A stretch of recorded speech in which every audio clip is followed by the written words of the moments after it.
My friends, we are live, and welcome to Stealthy Elf Productions. We're here playing a little Pathfinder 2nd Edition. Today we are playing our Heroes of Histaeria series, Unearthed Inheritance. We're down a player today. Button, we miss you, we love you. Can't wait to play with you again soon in a couple weeks here. Before we dive in though, we got some special friends who are going to say hello. Let's start with special friend Alec. Yeah, right, friend. Hi. Hello, everybody. My name is Alec. My pronouns are him. You can find me on places on the internet as Tales Archived. I am the archivist for Known Realms Telesh, and I'm also going to be hosting another game over there with a lot of our friends here from Stealthy Elf Productions. And tonight, I'm going to be playing Finn Reese, Yotin Blood Fighter. That's me. Yotin Blood Fighter. Beautiful commitment. Thank you, Alec. All right, Hannah. Hello, I'm Hannah.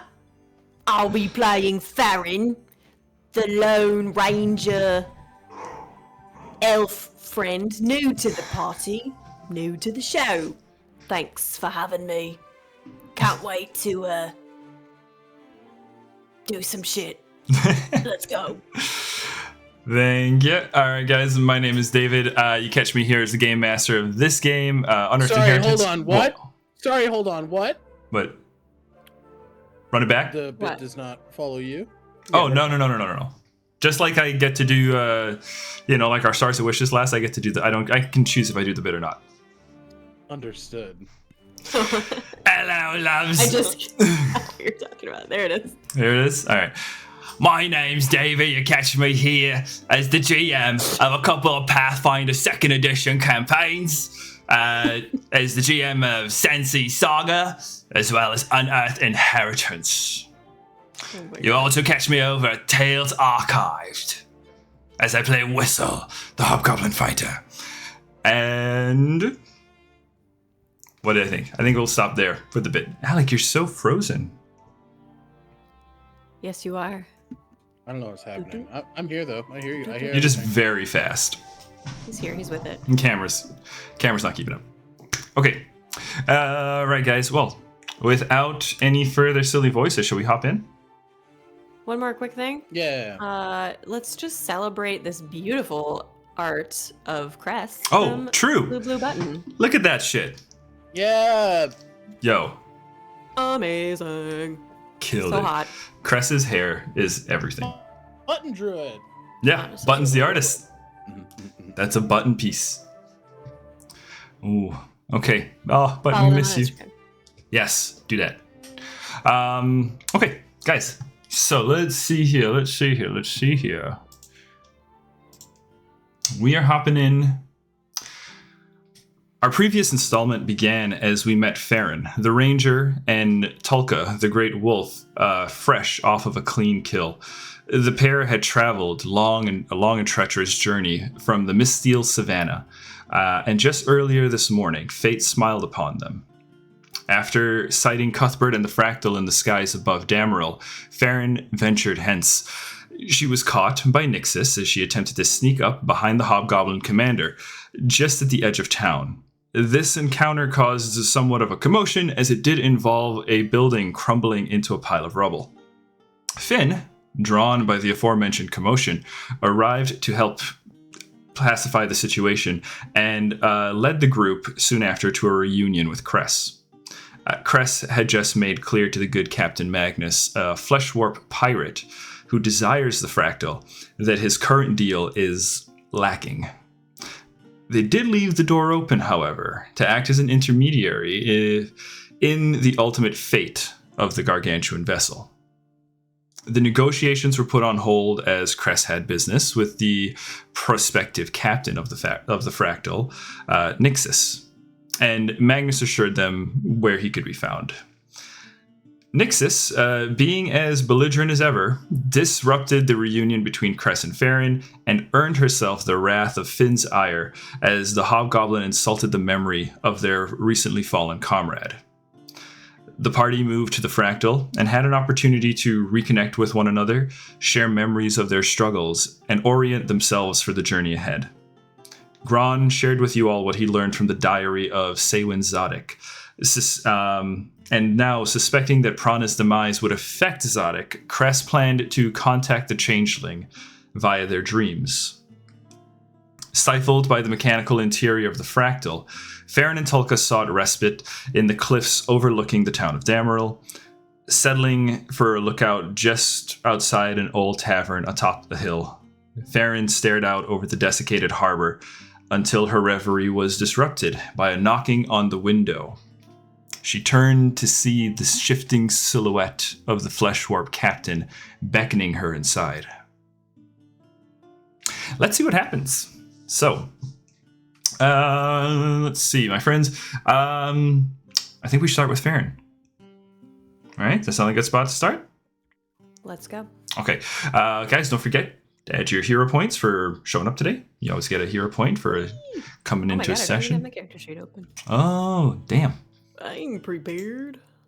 Okay, let's see here. All right, so he just looks at me and beckons me? Yeah, you're like staring out over the horizon, and as you're doing so, you hear you look back and you see the Captain Magnus, this flesh warp pirate, the skin kind of shifting as he smiles a crooked smile and kind of beckons you towards him. He's on the inside of the tavern. Do you enter the tavern, or what do you think you'll do? Farryn hasn't met this guy before. You have not. You've not met this fella before. I think, though, Buttonhead or Cress had, like, described him to me. Cress had described him to you. I believe Cress did catch you up that when you guys were in the Fractal, you guys kind of discussed everything, right? I would say, I would say, Finn, feel free to hop in. I'm pretty sure Cress updated you on how things went with Captain Magnus. Yeah, that was discussed, and I think they gave everything for that. Mm-hmm. Just let us know how it all went down. Mm-hmm. So I'm gonna assume this is Captain Magnus, and Finn actually, when you met Finn, did describe that Cress was talking to a creepy guy. Okay. That was I imagine I'm kind of like on a hill, sort of overlooking. Yeah, well, yeah. Town just kind of up. unflows before you. It's just like ruins. It's a mixture of ships and broken buildings. Yeah. So I will kind of make eye contact and just turn away, walk away down the hill, and start making my way over there.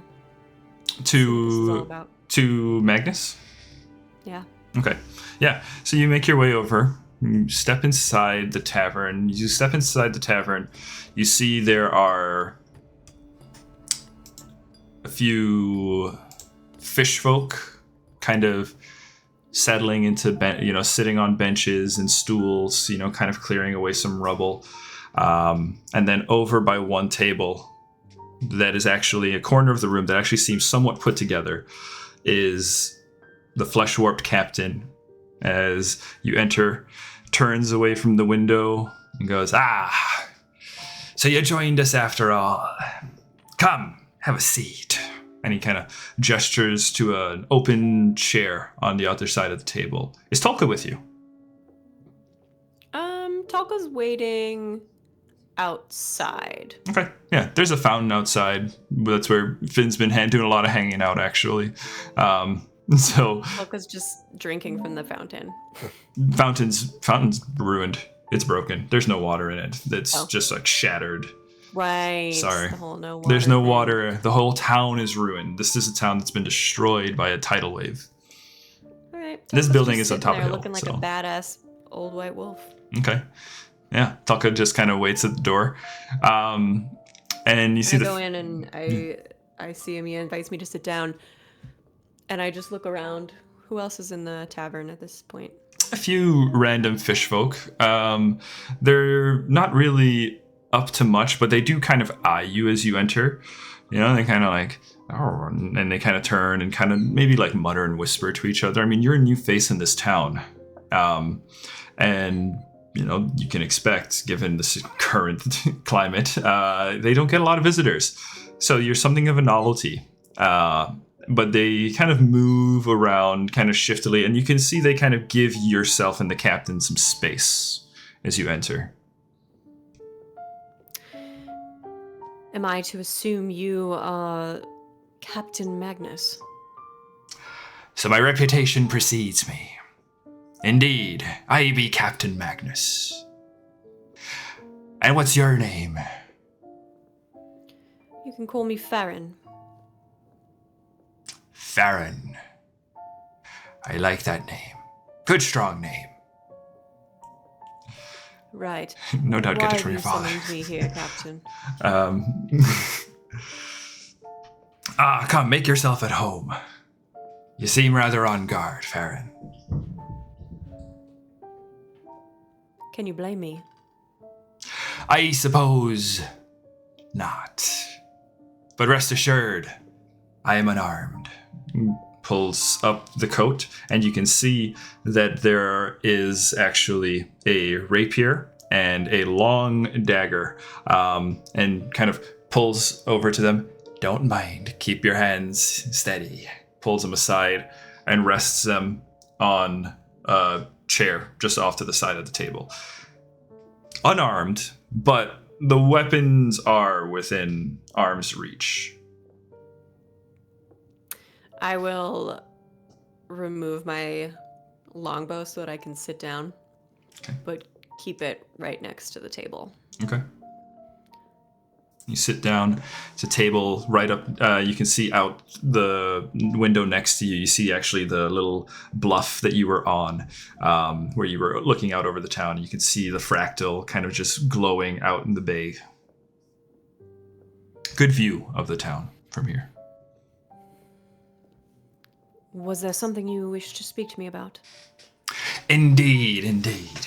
See, just earlier today, I made the acquaintance of one of your companions, I believe. Yes, she informed me. They informed me. My apologies. Well, did they tell you that I'm in the searching for a business partner, as it were? They told me some of your conversation. What is it you wish to pursue? Why, I am a captain, as you can hopefully see plain upon me. Epaulets and hat and all. But, unfortunately, I am without a ship. And, as it so happens, you and your companions are in possession of the only operating ship in this here harbor. So I'm looking to make a deal for it. Well, I'm not sure what you want from me, but I'm not exactly the decision maker of our little group. I only just found my way here. Well, perhaps then you deliver a message for me. Suppose I could do that. Let your friend Cress know that I've got a sweeter deal. All right, and what might that deal be? I'd promise them information on your enemy. If in fact your enemy is those that reside within the tower, not far yonder. All right. And you wish to exchange information for an operating ship? Well, not just the ship. Of course, I recognize the disparity. Not only, the ship will still be dedicated to your cause. See, I have no love for those that are sitting in the tower. They are controlling my town, pulling strings on my people that I'd rather have severed. So, I would make sure that that ship is still dedicated to your cause. Under my command, of course. But the information I've got for you pertains not just to the tower. Nay, see, the tower is nigh but impenetrable. It's the reef. The reef, though. It has vulnerabilities that even your enemy doesn't know about. But I's know. And I'd be willing to tell you. Let's do an insight check. Sure. So sense motive, it is a Sense perception check against the captain's deception check. So Using my new Terrafant die, you can't see, but there's little elephants inside. Button got me these. Okay, here we go. thanks, Button. Thank you, Button. I think it's only fair that I use my dice that I got from Button, which is it's got an eyeball. It's gonna look back at me. Perception. Perception. 25. 25. Appears legit.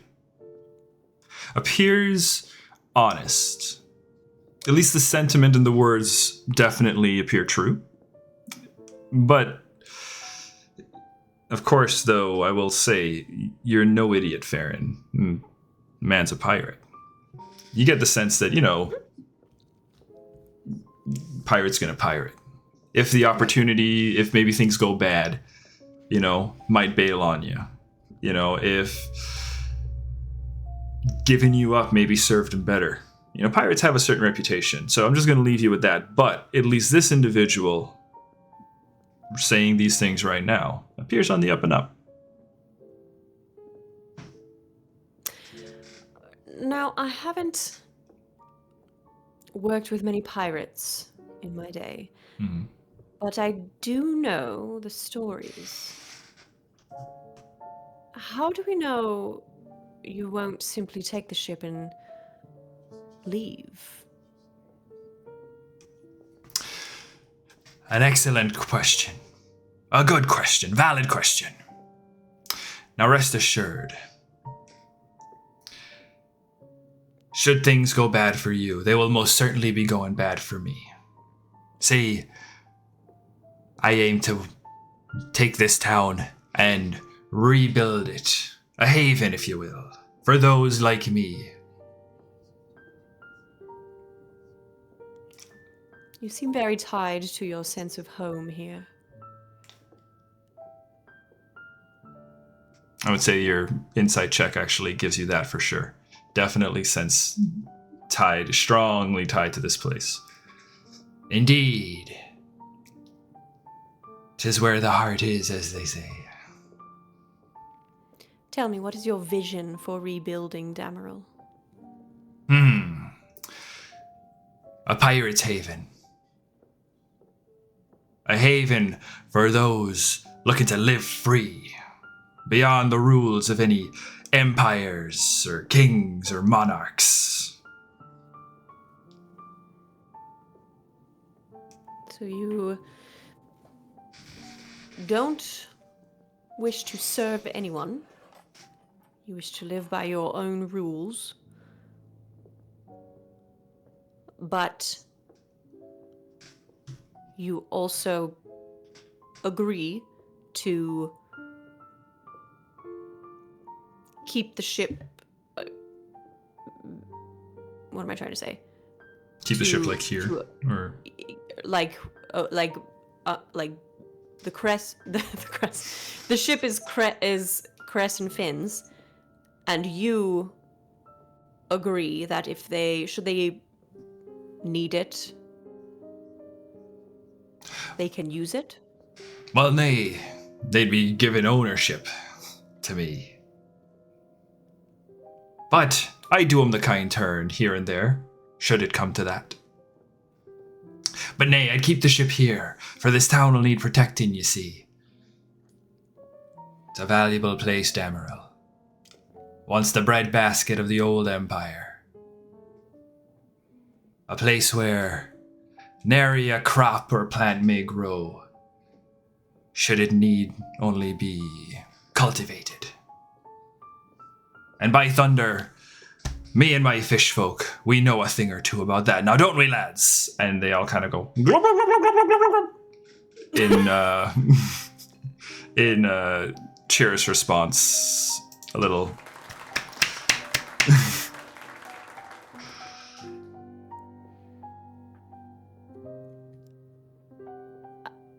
I think at the mention of cultivating crops, Farryn perks up a little bit.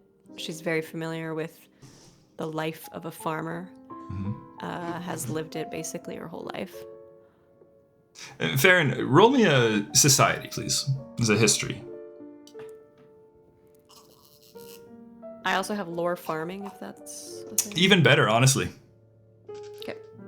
What do you know? You got exactly the lore you'd need for this check. Hey, would you look at that? Farmsteaders farming? Farmsteaders farming? 26. 26 is a critical success. You know that the town of Damaril, the captain's not lying. Your sense motive still rides. But the town of Damaril was once, like he said, the breadbasket of the Empire. This was a place that grew vast crop fields, very fertile land. You actually know that they had a very unique style of farming where they would actually flood the lowlands and trap fish and use the trapped fish to fertilize the land, and thus resulting in these very, very fertile territory. Right? You actually passed a good deal of that farmland on your way into town. Right? So you know Damaril is, I think I've said the word fertile enough, but that's what it is.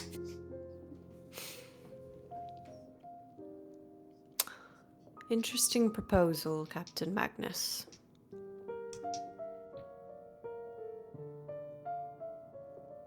I will take this to Cress and Finn.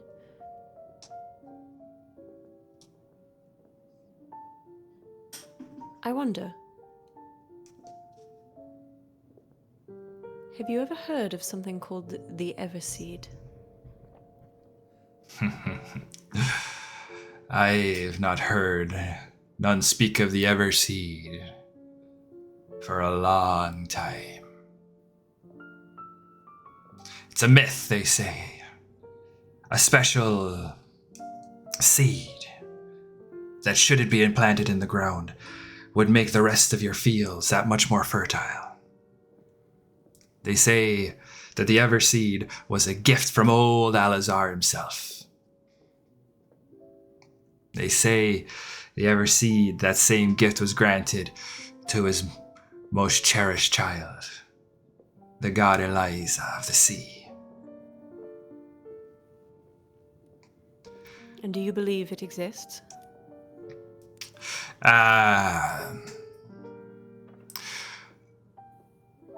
Perhaps. There's much things in this world that I can't claim to understand, and perhaps this Everseed does indeed exist. But if it does, I've never laid eyes upon it. But perhaps there's others who may know more. What's your interest in it? I am a scholar pursuing knowledge of farming and old agricultural legends. Are you now? Roll a deception check. Oh no, I'm not good at this. Why have I done this? Oh, come on, baby. Yes, 18.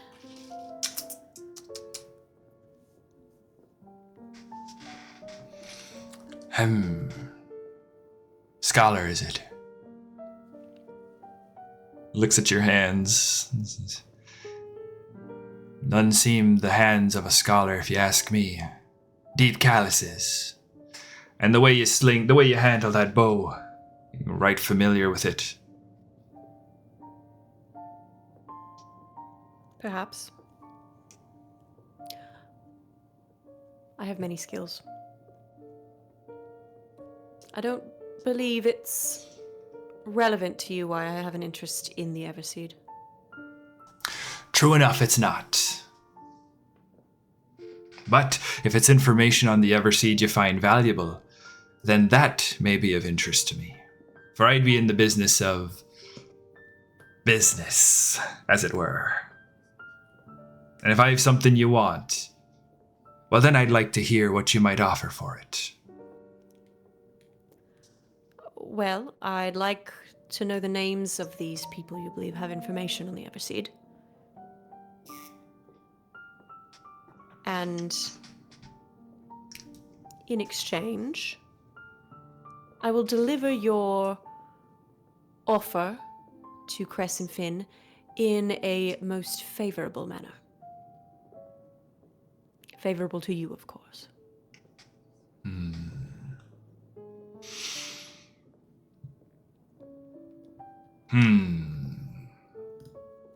Very well. I'll tell you what I know of this Everseed. And in exchange, you sell me up a little bit to your friends. I'll take what I can get for that ship. This I can do. Offers and extends a hand.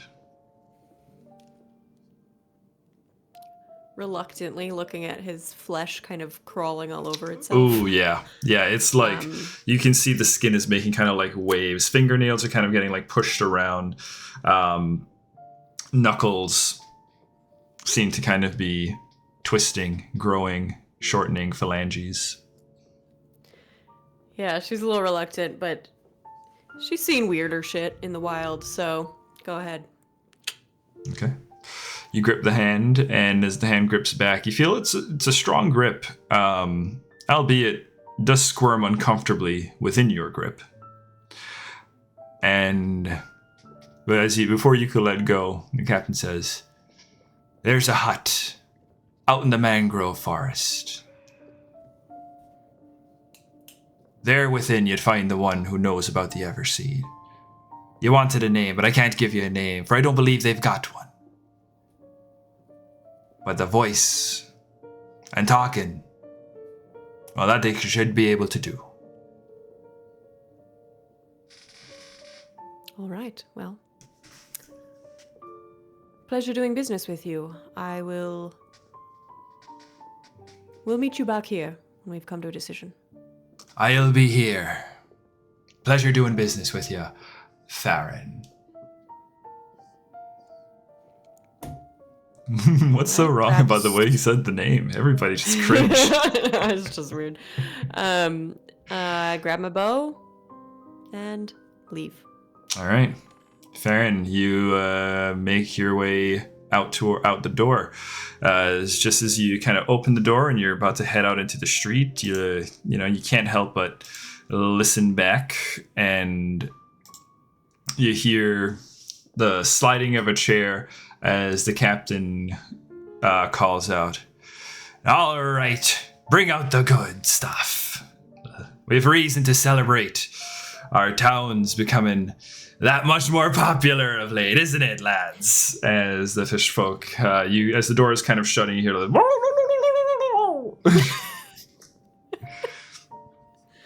You regroup with Tulka? Did you make your way? I grab Tulka, yeah. Yeah. All right. And I let her sniff my hand that I shook. Ooh. And I just want to see her reaction. Sniffs the hand as you present it, kind of comes up towards and pulls away. You can see heckles immediately rise, right? Not like a full-on snarl, but like a sneeze afterwards. Not a fan. Not a fan. Yes, I thought so too. All right, let's go. Bark. And we're just going to start walking to the outskirts of town towards where he pointed for the hut, maybe keeping an eye out for Finn as I go in case I see him around. Sure. Actually, we'll say just before you left, actually, you might have spotted him, but we'll come back to that in just a moment. Let's hop over to our buddy Finn. No! Hey, Finn. Everybody, this is our buddy Finn. I am Finn. Nice to see you. Let's see how we're going to traumatize you tonight, my man. Can't wait. Okay, so Finn, we're going to pick up with you. You're in the fractal at the moment. Yeah. You've just been identifying some items, right? Cress Yep. has pulled as you were kind of in the process of identifying these items. You passed over some recipes that Cress has been working on, kind of face sticking out of the burrito, propped up by Cuthbert. A hand just kind of peeks out and occasionally just kind of turns the page in a notebook. You see the notebook on the outside of it. There's a little bit of moss and fungi growing. It's got a very plant-like feel to it. Got it. But as you are finishing up with the items, you look over towards one of those shiny metallic surfaces here in the fractal. You can pick whichever one you like, right? Let's say there's a wall just nearby, right? As you kind of look over at your reflection in the wall, you see the scales along the brow and the cheekbones, the tattoo, the mark underneath your eye. What do you think, Finn? As you look at yourself.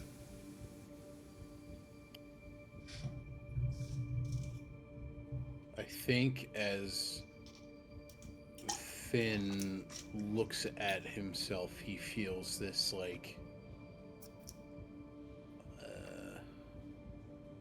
I don't think it's like disgust, right? But I think it's fear. I think it is he's seeing he's seeing how he's being perceived, and he sees how his fuse is infinitely shorter than it has been. And You I look think angry. yeah, he's like, I think he intentionally tries to soften his face, but I think the scales are rigid. Yeah. They push the brow into a more fearsome position. He tries to crack a smile, but then catches a fang that was not there previously. And it's just everything he does to kind of he falls onto things that he's always done. Being a physically imposing masculine individual, especially after the world ended, walking to places where people are consistently on edge. Finn has done everything to bring people at ease, and he's finding himself employing those same tactics, but failing to put himself at ease. And then the curiosity takes hold. And I think he goes to his bag and kind of gently takes out a woven, I imagine it's something akin to excuse me, I didn't want to cough in your ear. Appreciate you. Something akin to woven like a buffalo hide, kind of dyed in these whites and blues. And I think he puts it down and he takes these etched stones that he made with his grandmother when he was a boy. I think when he first started learning. It's the runic alphabet. I think he just has a collection. Nice. This is just easy enough because Finn's intent here in traveling the world, in journeying with people like Cress and Farryn and Cuthbert, it's to educate, to learn himself, and to take that information forward and to educate others, to ensure that the runic language and the magic it holds does not get lost in this world being reborn. Yeah. So he takes these stones and he sort of picking through sort of these memories, naturally washing through of their creation, but he kind of pushes those aside for the moment as he spells out connection. Okay. With the full intent to Because I think in runic magic, there is like intention is a lot. Yeah. I think he's looking at that reflection of himself. Almost, at first, it's a beckon, right? It's almost a plead. But I think understanding the language that this creature speaks, he creates this facsimile of a challenge. Like he begins to sort of posture a bit and like furrow his brow. He doesn't mean it, but I think he's trying to appeal to what this creature wants. You arrange the stones before you. You place them in the sequence to spell the word connection, and you pour your intention into the magic as you do so. And just as you kind of close your eyes and push that intention, just that next step, like just to kind of like punctuate the point of it, you feel your body just momentarily like lurch forward. Your face contorts. You feel your eyes squint. You feel your cheeks pull. You feel a snarl maybe just briefly appear. Your vision darkens. You hear the stones sliding across the mat. And as you open your eyes again, you see a word spelled back to you in the tiles, in the stones. And it says, seek. It could be... No, the tricky thing with this language is these runes, again, the reason intention matters is you have a little bit of vagueness in the language at times. You know, the same symbol can mean many different things, right? And as you look at this, I can't hear you. It's akin to tarot, right? Where yeah, like a card can mean whatever, it can assign any meaning you put to it. Exactly. You know, like for example, I'll give you one, is the one on your face, you know. Mm-hmm. In some, with one intention, it could mean enemy. With another intention, it could mean exile. Mm-hmm. And before you hear, you see seek. Could be seek, search, find.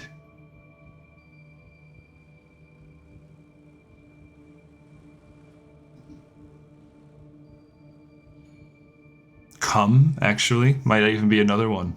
It might be a beckoning. What are you smiling about? What are you smiling about? Guys, this is a family show. Yes, it is.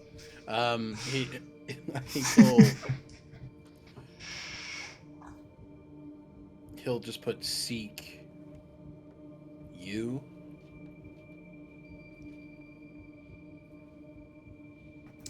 Place it. And you arrange the stones. Roll me an occultism here. I love occultism. Oh, good. Oh. 25.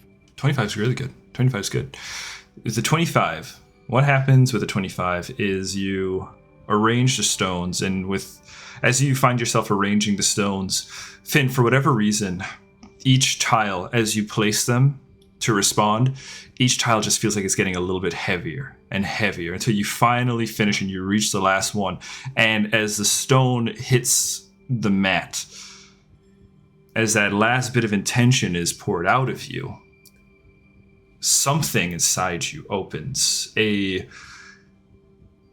hole inside you opens. You find yourself, you know that dream, you ever have that thing where you're falling in your sleep, right? And you do the yeah, so suddenly you feel like that's happening, you know, your eyes kind of close and you feel that falling happening. You go to stop yourself, but you just keep falling until finally your eyes, you find yourself in a new space. You find yourself in a dark hall. This is a mental thing. Like, this is not happening for Cress or anybody else, right? But it's like a liminal space. A liminal space. You find yourself in this dark kind of hallway, and in front of you is a stone door, and upon that door is the rune enemy. You see no handle, you see no latch. It is a stone slab before you, and you feel just this weight, this gravity pulling you towards it. But at the same time, I don't know how you feel in this space internally. Can Finn, as he stands here, I know it is not like a physical space. Mm-hmm. Is this a dark hallway made of stone? Yeah, I would say it's a dark hallway made of stone. As you kind of look around, as you imagine it, Finn starts to look around, the picture forms. Whatever Finn sees this chamber as, it begins to kind of form into that appearance. Okay. Yeah.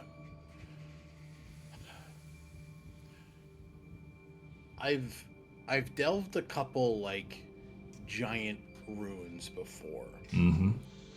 Does anything about this door does it evoke anything like a gate or a prison or some sort of binding? You hit the nail on the head, actually, my friend. When you thought to yourself, is this a prison? Would you say that's a thought that Finn had? Yeah, because I think he would just say, "You want me to free you?" As that thought comes across, you feel the door quake, and it looms that much larger, almost trying to invite you. It almost feels like, as you look up towards it, almost feels like it's looming over you, as it's trying to pull you towards it. There's a desperation about this, that it wants you. Wants you. Why are you here?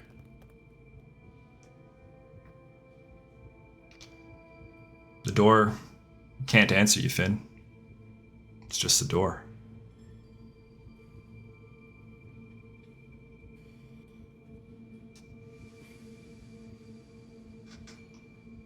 I think there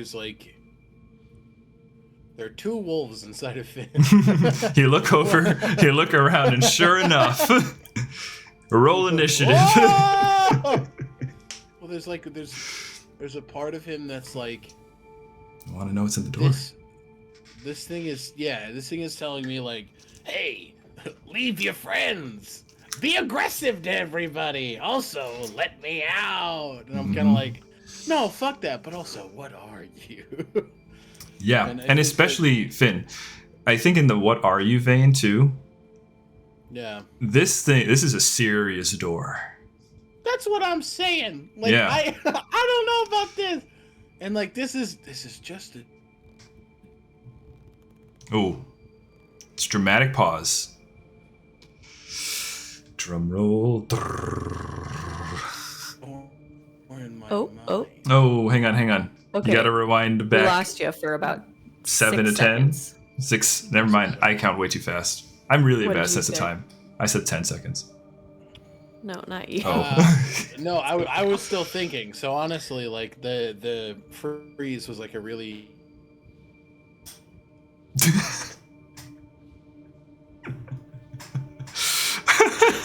Oh, good shit. Dude, you froze. Yeah. You froze again, man. Hi. Okay, we're good. Yeah. Okay. There are two wolves inside of him. He wants to check it out, but he also doesn't want to fuck with this thing. But I think Finn in the moment leans on the comfort that I think he understands this is in his head. Mm-hmm. And I think he approaches the door. He approaches the door. Yeah.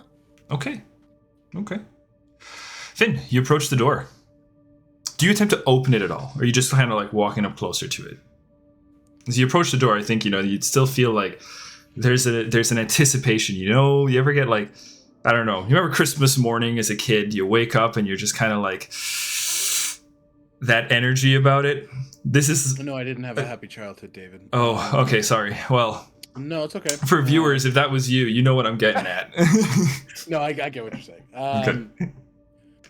I think he places a hand at the base of the outcast sigil that is marring his cheek. Okay. You do so, and as you do so, Finn, the door Oh no! crumbles at your touch, and you hear a voice calling from beyond, calling from down in these shadows, these impenetrable shadows. You can feel something, you can feel the abyss looking back at you as it says, "Welcome, Vingard. I hoped you would seek me out. Come, claim your inheritance."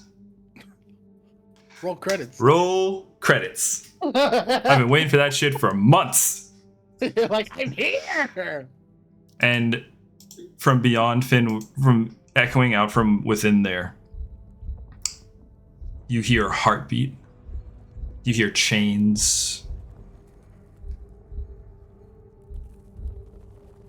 And you hear crumbling stone.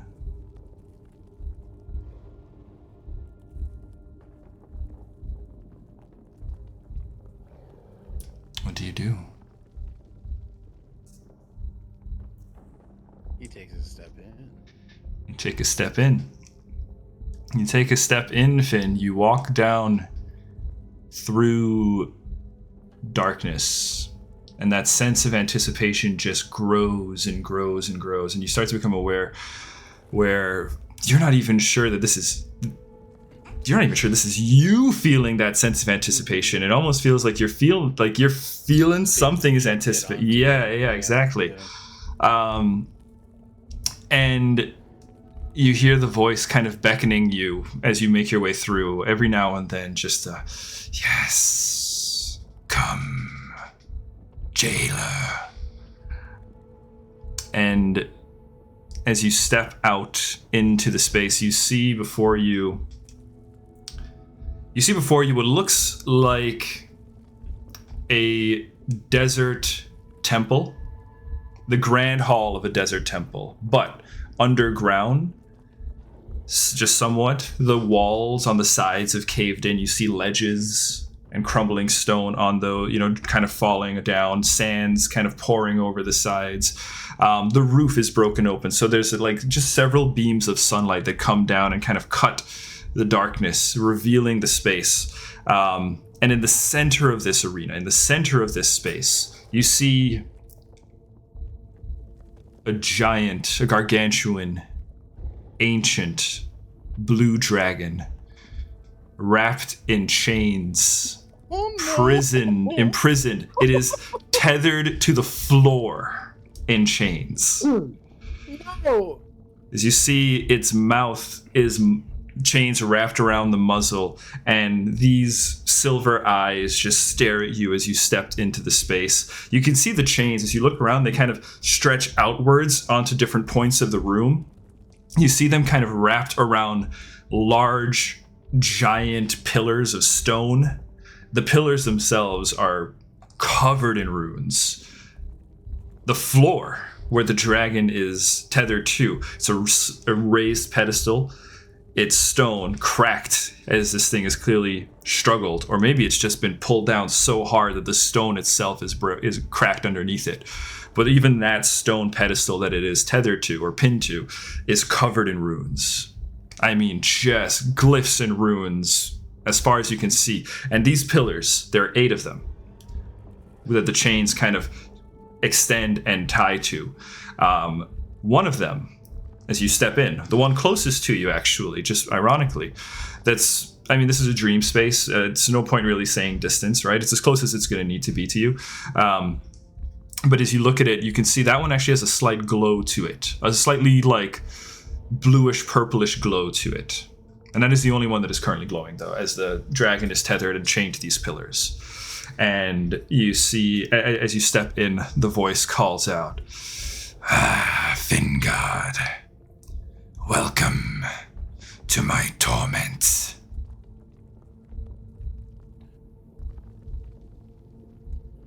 You seem to know my name. What's yours?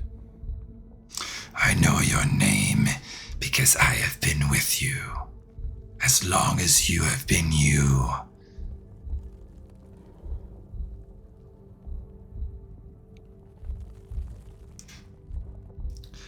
My name. You, as the eyes just kind of holds you, you kind of, as you stare into it, it says, My name is Farryn.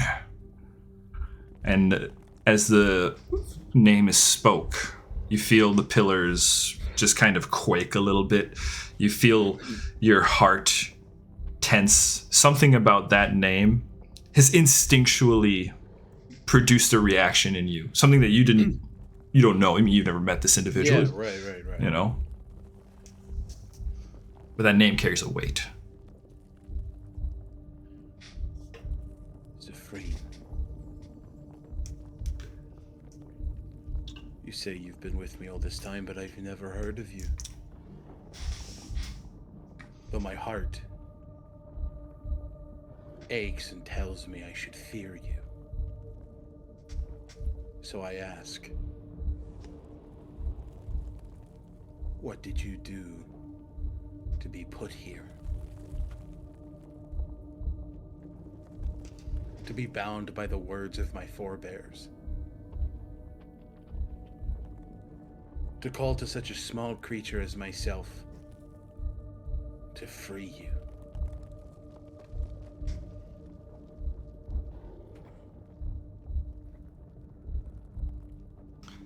My punishment was decided by your relatives, your line, the line of Reese, a long time ago. And my imprisonment has been passed down.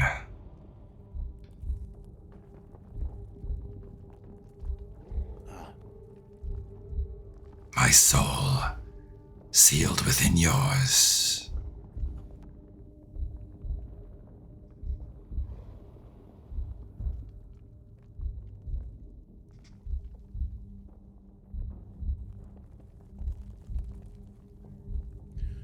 So family's burden to bear. Right. That didn't answer my question, Farryn. Why are you here? What did you do? And why should I, Fingard, son of Fieldgard, grandson of Air, give you freedom?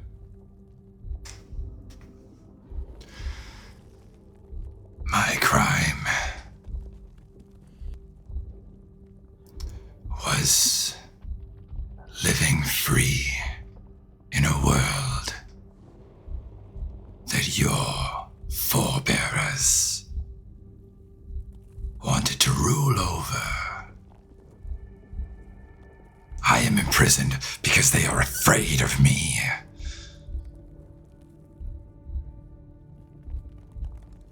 But Fingard, if you trust me, if you put your faith in me, together we can be so powerful. We can rule this new world.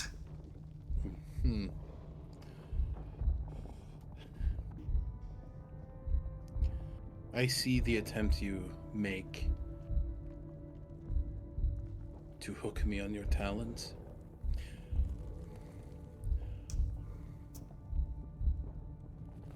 Much like my father, I am carved from stone. That will not take.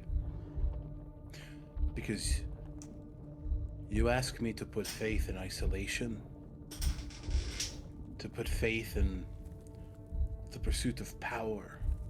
If you've been with me my entire life, then you know I don't seek power. I seek knowledge. I seek learning. I seek the opportunity to teach. You ask me to leave people I care for, to hurt and intimidate the people I don't. I fear you, though I don't know why. And for that reason, I don't trust you. And I don't think I will.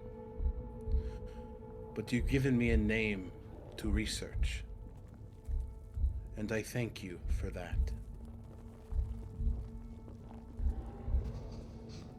I will not seek you out. And I will not free you. I understand that my forebears are not perfect. But I will learn about you.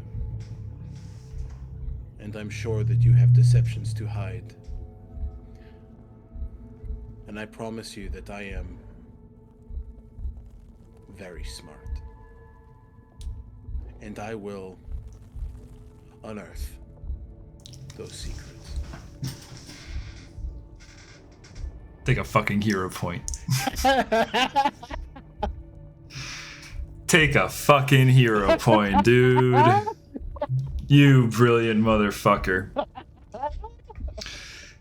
Finn, as you make this declaration to Zephrine, the dragon, you can see the dragon pull against the chains. You can see it struggle against the chains. You see the desperation gleaming in the eye. It looks back at you as it goes, No, please. Finn bends down, and in the sort of collection of rubble and sand, he traces the rune for guard.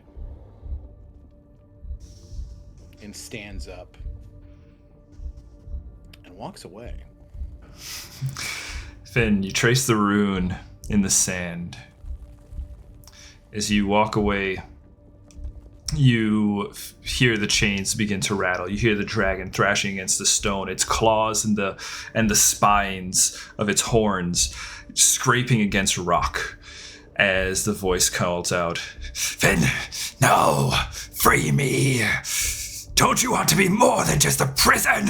and it closes and darkness overtakes for just a moment, Finn, and as you find yourself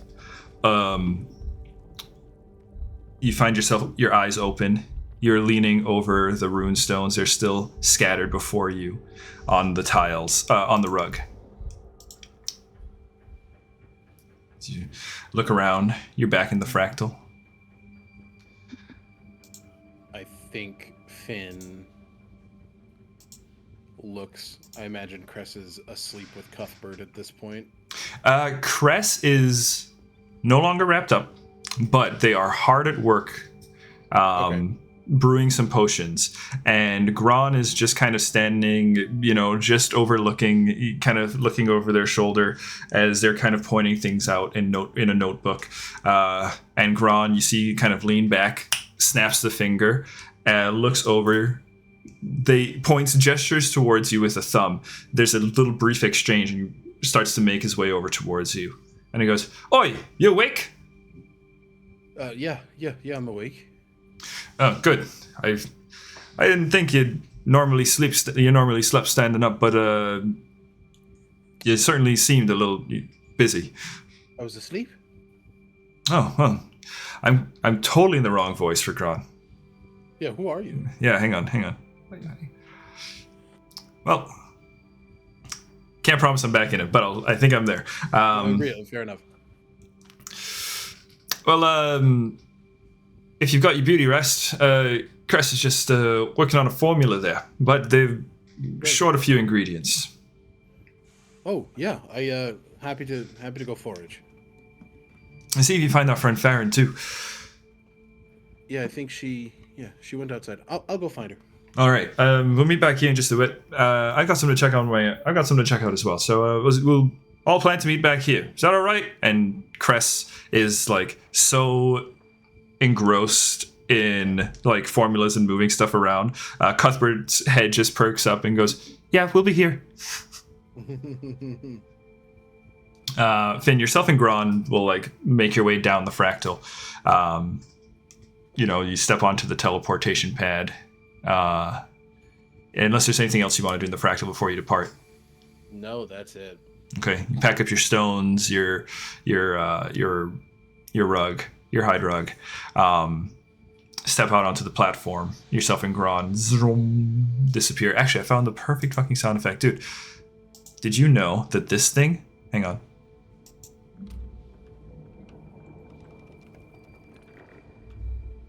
Has such a nice little vibe for it. I think it sounds perfect for the teleportation pad as it kind of whirs up and pushes you, and your body's disintegrate into data. You reassemble on the. You reassemble. You've got Gron's shoulder, and he's got your left knee. And as you guys appear in the sands again, no, you both appear in the sands of your own accord, and that's kind of when.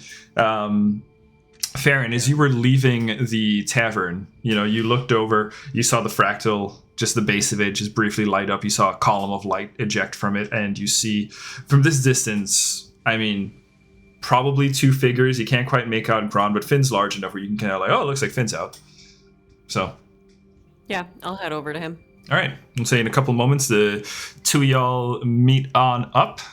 All right. And Gron just says, all right, I've got a boat I'm going to go look for. So Cress is looking. I think I've got some of the ingredients actually that they're looking for back on my home, but it's somewhere in this mess. So I'm going to go see if I can find her. Here, and he passes you a list of herbs, Finn, and says, you should be able to find these just outside of town. Great, Farryn, you'd be a wonderful hand.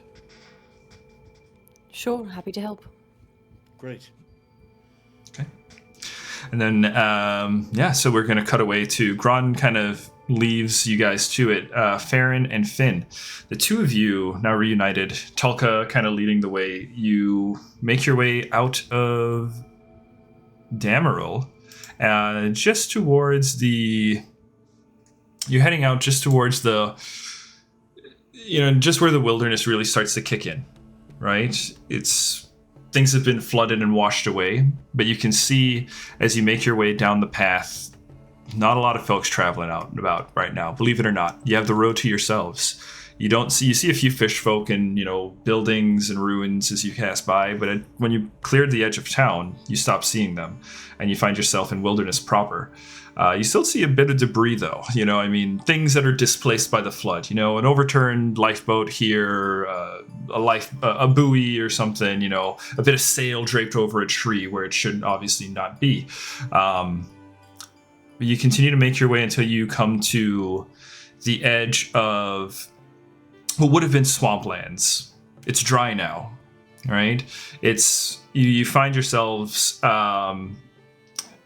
A little wooden dock that leads out the kind of those walkways if you ever go to like some like parks where it's like just kind of raised up and it's like a wooden walkway that's just over the muck, right? Yeah. It's a wooden walkway that extends out in towards the mangroves. You see the mangroves are still there, but it's all dry. So you guys are walking in the mangroves.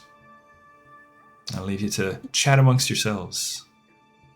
We actually break here? I gotta take my sister's dog out. Oh, yeah, absolutely. This is a perfect time to break. Yeah, so why don't we break here, and we'll be back in, let's say 10? Yep, works for me. Okay, cool. Friends, we will be back in about 10 minutes. We will see you here for Unearthed Inheritance Session 13 in 10 part. All right, see you soon. Bye. Bye.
Oh no! Guys, we're back with special guest. The role of Tulka from here on out going to be played by the man himself. Who's that good boy? He's like, oh. Hi, Doc. The bestest boy. Buddy. Hi, dog. Hi, buddy. Oh, God. Can we recruit him full time? What are his Saturday nights like? Is he He's available? looking for an agent. He's looking for an agent. What? Hang on. He's available. Yeah, he's available. Okay, perfect. Okay, let's see. Let's get you guys some music, and we're gonna hop back in here. Quick little recap for you is we are picking up with our friends as they have just left the town of Dameril. You guys are coming up on the mangrove forest. There is, again, a wooden walkway that you're about to make your way onto. The floor beneath is completely dry, but it is still raised, and you can't help but find yourself, walking on it, because, why not? I think your journey thus far up to this point, it's been in an understandable silence, right? Farryn someone in the head about getting a lead about the Everseed for the first time after months, after trials of trials and tribulations. Finn, your recent discovery of Zephrine imprisoned within darkest corners of your soul. I imagine these two characters are in their head a bit. But as you guys make it to the mangroves and you begin strutting out, you find yourselves Strutting. Closed in on all sides by the mangrove plants as they're kind of still pressed up against. Some points it's over the walkway, overgrown, broken. You find yourself having to make little hop, skips, and jumps. I think now, though, as the world kind of closes in, it's easier for you guys to open up. So I'm going to leave you guys here to chat amongst yourselves. Yeah, you like that? It's called a turn of phrase. Very cute. All right. David, take a hero point. Yes! Finally. Finally, it's my time. It's my time. All right, my friends, I leave it to you. Anything you'd like to say to each other as you're exploring? So this is kind of your I guess kind of pun intended, your element. Yes, you could say so. And Farron's kind of like looking around for something. What is it you're looking for, if I can ask? And if I'm allowed to ask questions, how long have you been doing this, Ranger? Oh, I don't know that I've been intentionally doing anything, but I tend to live my life in a more isolated way. I get along much better with animals and soil than I do with humans and other humanoids. And I have a feeling you might understand where I'm coming from. More now.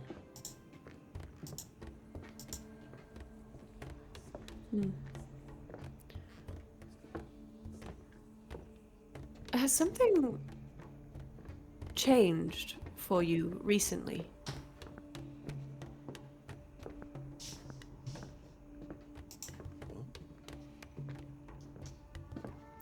Sorry, I think you for a second. I think so. What did Farron ask? I said, has just, she's very perceptive, and I think she senses that you're struggling with something that has recently changed you a bit. Yep. So she says, has something changed for you recently? Well, I suppose it's a few things. But the biggest one is the most noticeable. Oh no. Oh no. Oh, Alec. Your connection, buddy. Obviously, you heard about what happened with Deck. This did not happen before. Yeah. I don't know why it's happening. I don't know why. Give me 1 second. You're kind of solid. Okay. If you gotta restart, you gotta restart. Don't Just worry. freezes every 10 to 15 seconds yeah. or so, and then it catches up really fast. Sorry about that. No, don't stress, Okay. man. Internet. Just strutting in the woods. Tulka's making her way through, bits of the mangrove. Yeah. Yeah. Okay, we'll see if I made sure that we're good. Okay. Pretty solid right now. Great. Yeah. Love that. Let's go for it.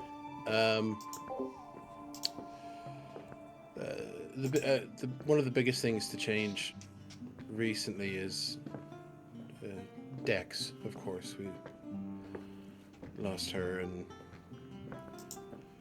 I'm still very much contending with that. But he points to the scales, and then the finger kind of glides to the rune, and he just these are the biggest personal changes.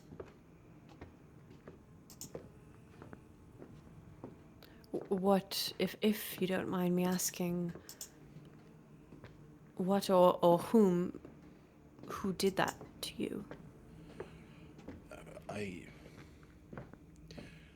still not 100% certain, but I believe it was Prana Trufan.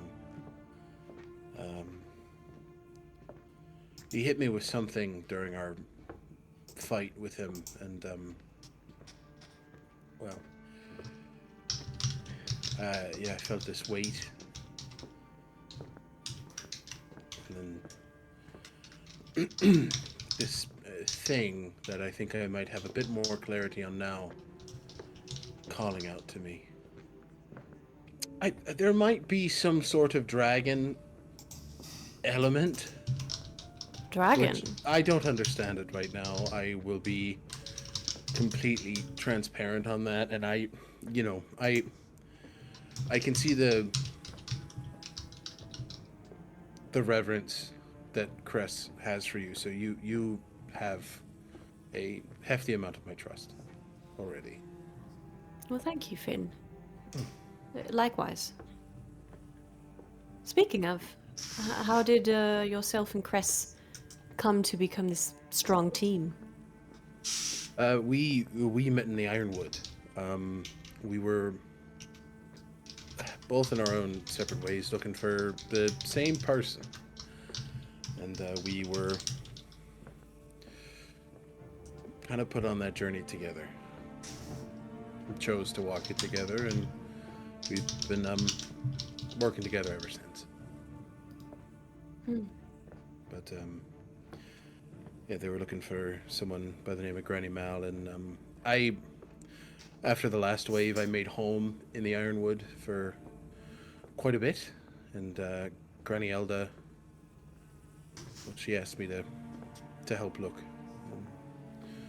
Granny Mal's one of their children, close to me. Child, right? Pen's Granddaughter. Okay. So Farryn has Granddaughter. Yeah. Granddaughter. Got it. Farryn has been to the Ironwood before.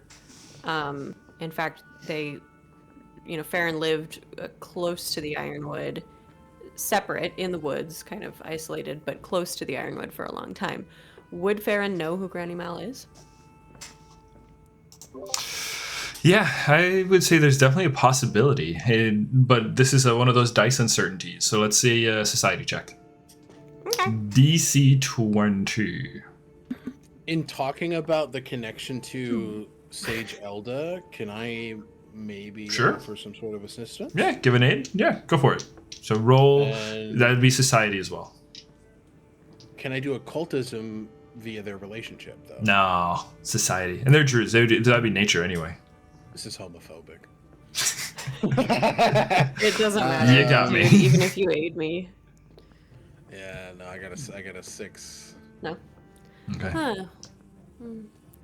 I've spent some time near the Ironwood. Quite a bit of time, actually. Well, It's it's beautiful. it's a haven, yes. Yeah. Yes. I, Friendly community. Very much so. I quickly found a home there, and it's a place that you really want to dig your hands into and just do everything you can for. It's every bit of kindness is like making a meal for somebody, something that sits close in their tummy. That's lovely. Yeah. Have you been back there since all of this? That's where I left. Yeah, I was comfortable there for a while, even with the state of the world. But I haven't been back there since starting our journey to find Mal. But what about you? I heard bits and pieces, but how did you and Cress meet? Looks like you guys are pretty close. Well, we've only spent a handful of days together, but something about them just kind of pulled me in. I'm sure you understand. Cress is a magnetic individual. Yes. With many, many talents. We came across each other in the Whispering Jungle about 10 years ago now. I was shepherding a memory of Terraphants across the jungle, through the savannah, to their oasis, Zenjabai, and Cress was there with Lukavir and Cuthbert and a couple others. An oasis, that sounds enchanting. Well, not so much anymore. It certainly was a beautiful place of refuge and abundant food sources and water. It was absolutely perfect. And then, of course, the world went to shit. And that's why you're doing what you're doing now. It is. But there's more. Something is taking over. The gnolls have been rampant in the area. Very violent, in fact. There's more of them than I've ever seen there before. The forest seems to be sick. Not just from lack of water, but something more.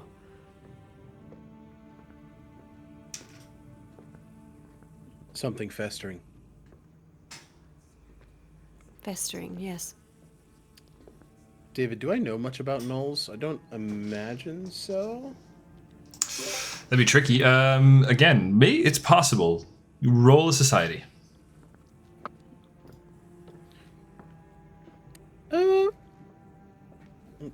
Just a 20.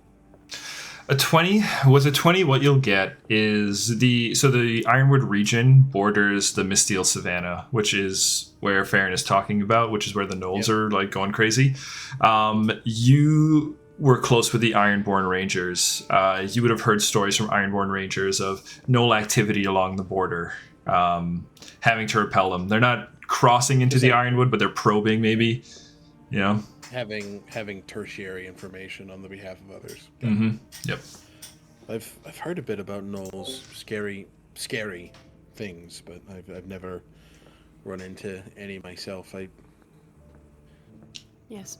Not the friendliest of individuals. Sorry to hear that. But I understand the intent and the desire to make your home a better place. Make a place you love a better place. It. Yes. I think that I thought this before, but it's even more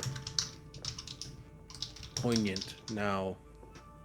I think that we have a moral responsibility to make this world better than we found it when that last wave left the world.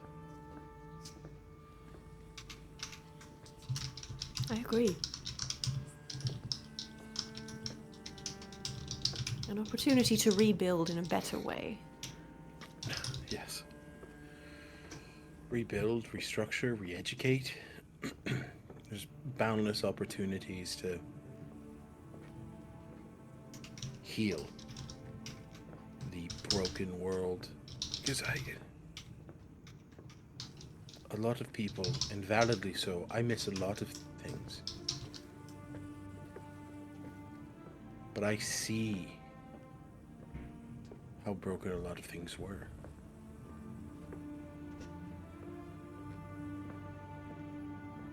Sometimes it takes a catastrophe of sorts to expose all that was already sick. Right. I think that the way that the world is now, what happened the last wave, I think it has amplified the most consistent aspects of people. The selfish have become far more selfish. The power hungry are seeking power now more than ever.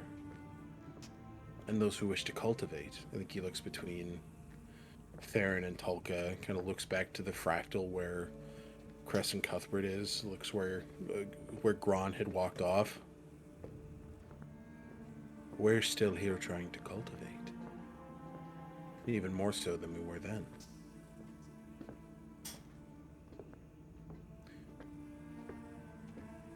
Yeah.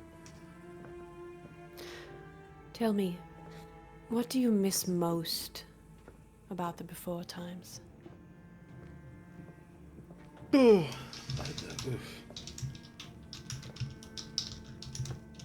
Is it bad that I don't often allow myself the space to think about that? It's bad, right? I think it's bad. Do you think it's bad? Yes. I miss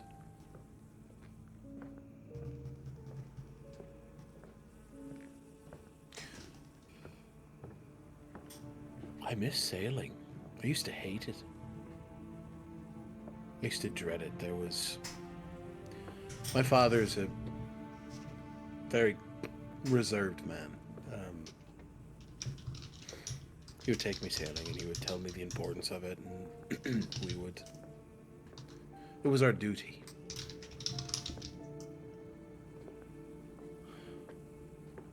But there's a part of me. You can see that there is a set of reactions that Finn has. Something is playing in his mind. It's not a good thing. Before that time on a boat, I had better times on a boat. I miss those, but I miss my granny's cooking more than anything. She sure as shit know how to cook up some bison. It was all big and juicy and beefy, and I never slept better than when I had bison and rolls. Bison and rolls. What about you? What do you miss the most from the before times?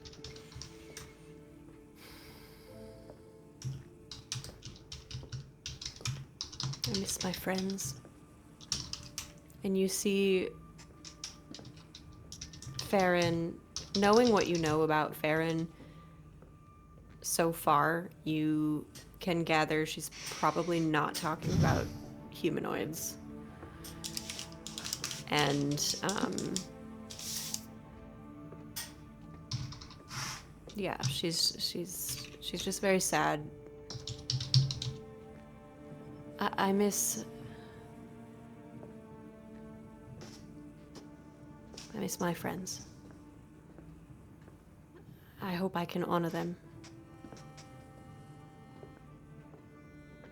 I'm sorry you lost your friends. Likewise.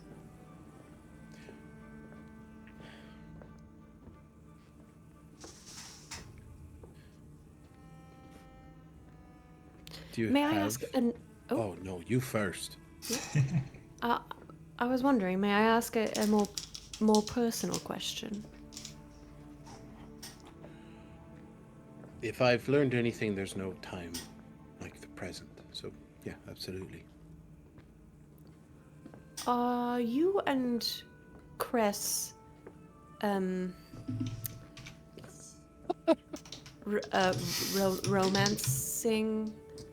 romantically involved?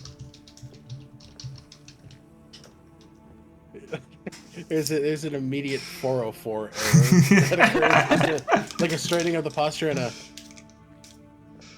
then like a very bright like indigo blush just sort of goes across the cheeks. No, I don't. No. We haven't talked about it. No. Sensing motive.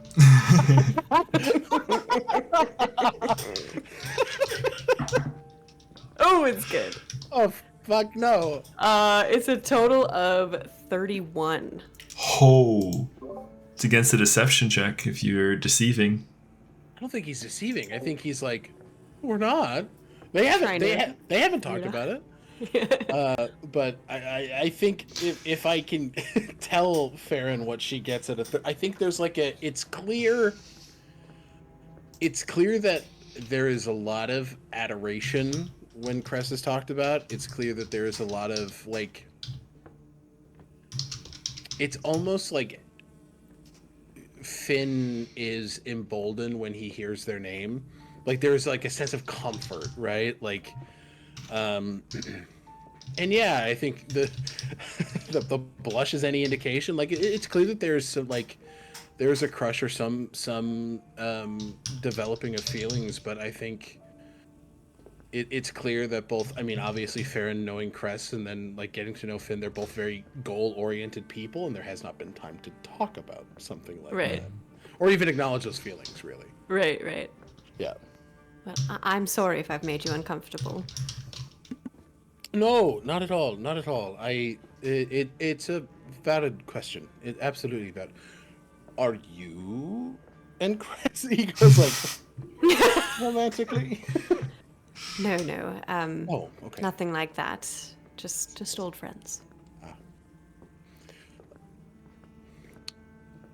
Well, for the record,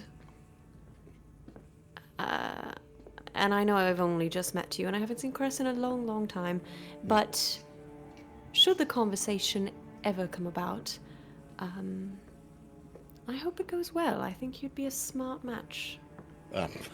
You are very kind, Farryn. Thank you. I haven't known Cress a long time, but I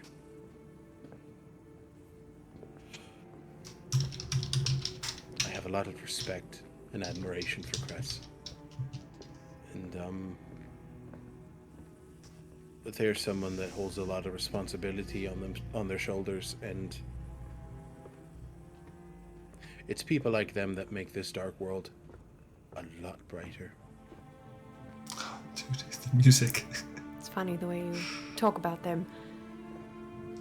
What do you mean? So anyway, Farryn, question for you. I was just gonna say the exact same Cress I knew 10 years ago. Oh, good. Yes, I know that since then a lot's happened. I mean, a lot's happened to everyone. And the losses are incalculable. Do you know, by chance, what happens to Lukavir? I know bits and pieces, but that, even if I did, that would be Cress's story to tell. Of course,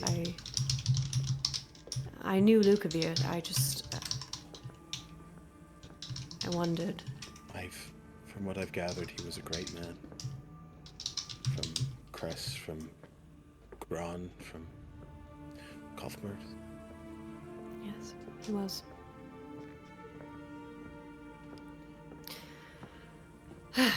Anywho. Where did you meet Tolka?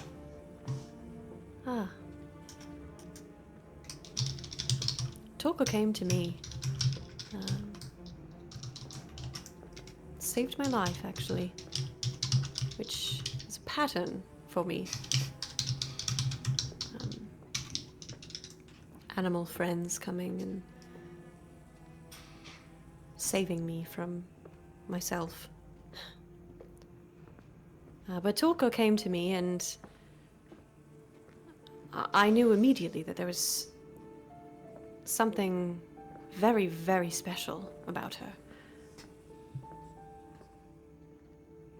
And she's kind of trotting ahead. I think she's maybe like 100 paces in front of us, just kind of scoping it out.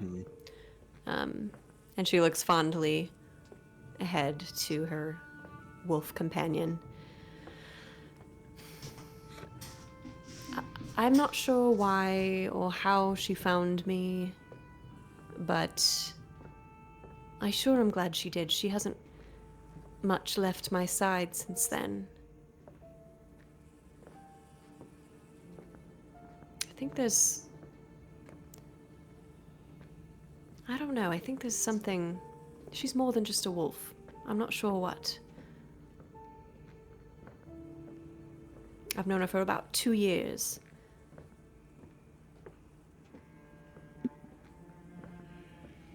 She has the eyes of an elder, that's for sure. She does. I believe she knows far more than I do. And I'm constantly trying to learn. Well, I'm sure she will reveal herself to me in time, should she choose to do that. In the meantime, she's a good friend. It's good that you have those friends. And that, well, I imagine friends like that seek you out just as much as you seek them out for help. It's definitely a mutually beneficial relationship. We learn from each other. She taught me how to cover my tracks better. And I taught her where to look for crows.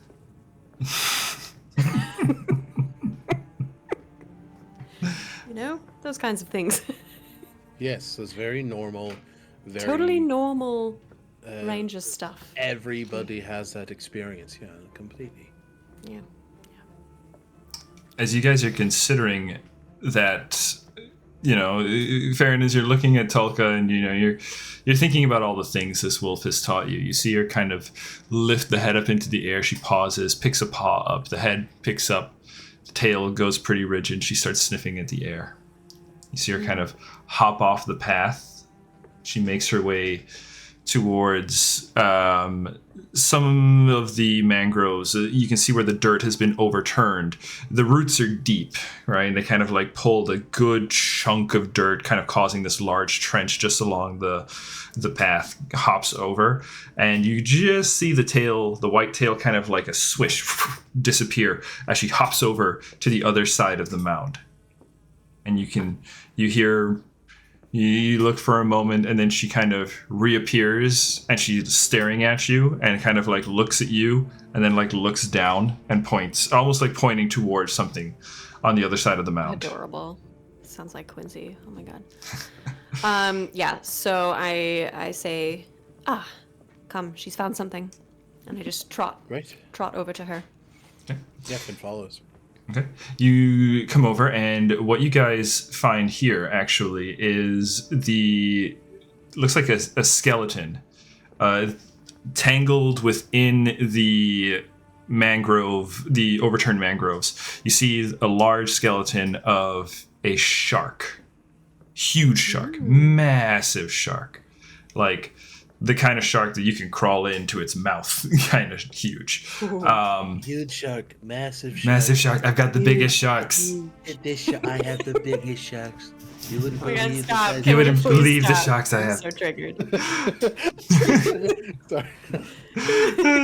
So yeah, no, massive shark. As you make your way over towards it, let's get a couple perception checks, or a nature check, or is also viable. Wait. Okay. I mean, Nature, on that. perception, or if you're trained in medicine, I'll take medicine too. You can only roll one of these. Oh my god. I'm gonna do I'm another gonna hero point. Nature. Don't worry, I'm Bye. good. It's okay if you. I'm pretty good at this. Huh? That is a 28. 29. Okay, really good rolls. Really good rolls. Okay, Hell yeah. what did you guys roll for? What nature was both? I rolled perception. You roll perception. I Okay, did nature. you did nature. Okay, with your nature, you can tell the shark has been here a long time. The body is mostly decayed, and really, there's not much left to it. It's mostly just these large bones. But the odd thing, as you look at it, is you make your way towards the front of the shark, and one of the things that sharks are very well known for would be their teeth. Strangely enough, this shark has no teeth. There are no teeth. There are no teeth in its skull. Can I tell that they've been removed? With your Or roll, if they yeah, were- you can as you look at it, you can see remnants of marks, nicks where tools would have come up against the bone and kind of caused some superficial damage as a tooth was extracted. And so that roll, yeah, you can definitely tell that. That's odd. It's weird. Yeah. Finn, you rolled a 29 Yeah. on perception. On perception, yeah.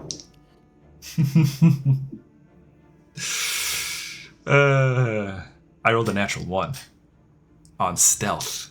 For oh no. So a building crumbles down. No, Finn. As Farryn is looking over and kind of points out these teeth to you, your attention is drawn by a little bit of movement just outside the edge of your vision. You see the mangroves shift, and you see a little humanoid figure emerging from behind it, kind of clutching the branches and kind of peering outwards. You see a little gremlin, a fey creature that you would a creature not native to the material plane. You've heard about gremlins and stuff. I mean, they're not totally uncommon, but I mean, well, they're fairly uncommon, right? But you've heard about them, yeah. Right? You can imagine, like, this is kind of, you could see it was in the process of kind of coming out, and as it's doing so, it has these little overalls on. They get caught on the branch, and as it's trying to pull the branch, you see it's shaking the tree because it rolled a natural 1. So now it's just shaking this mangrove plant as it thinks it's still fairly stealthy. Aimed. Yeah, Farryn, you see it, and it looks up, kind of finally pops out, looks over to the two of you, and Tulka all staring at it. Shit! And turns around and hops back into the mangrove, and you can hear there's some scurrying around inside there as it's plopped back inside. What do you guys do? I say wait, and I start running towards it. Yeah, I think Finn's like, we're not trying to hurt you, and completely like, we're not trying to hurt you. That's like sounds to other people. Exactly. He's like, no, we're not trying to hurt you. Yeah, He starts exactly. following Farryn.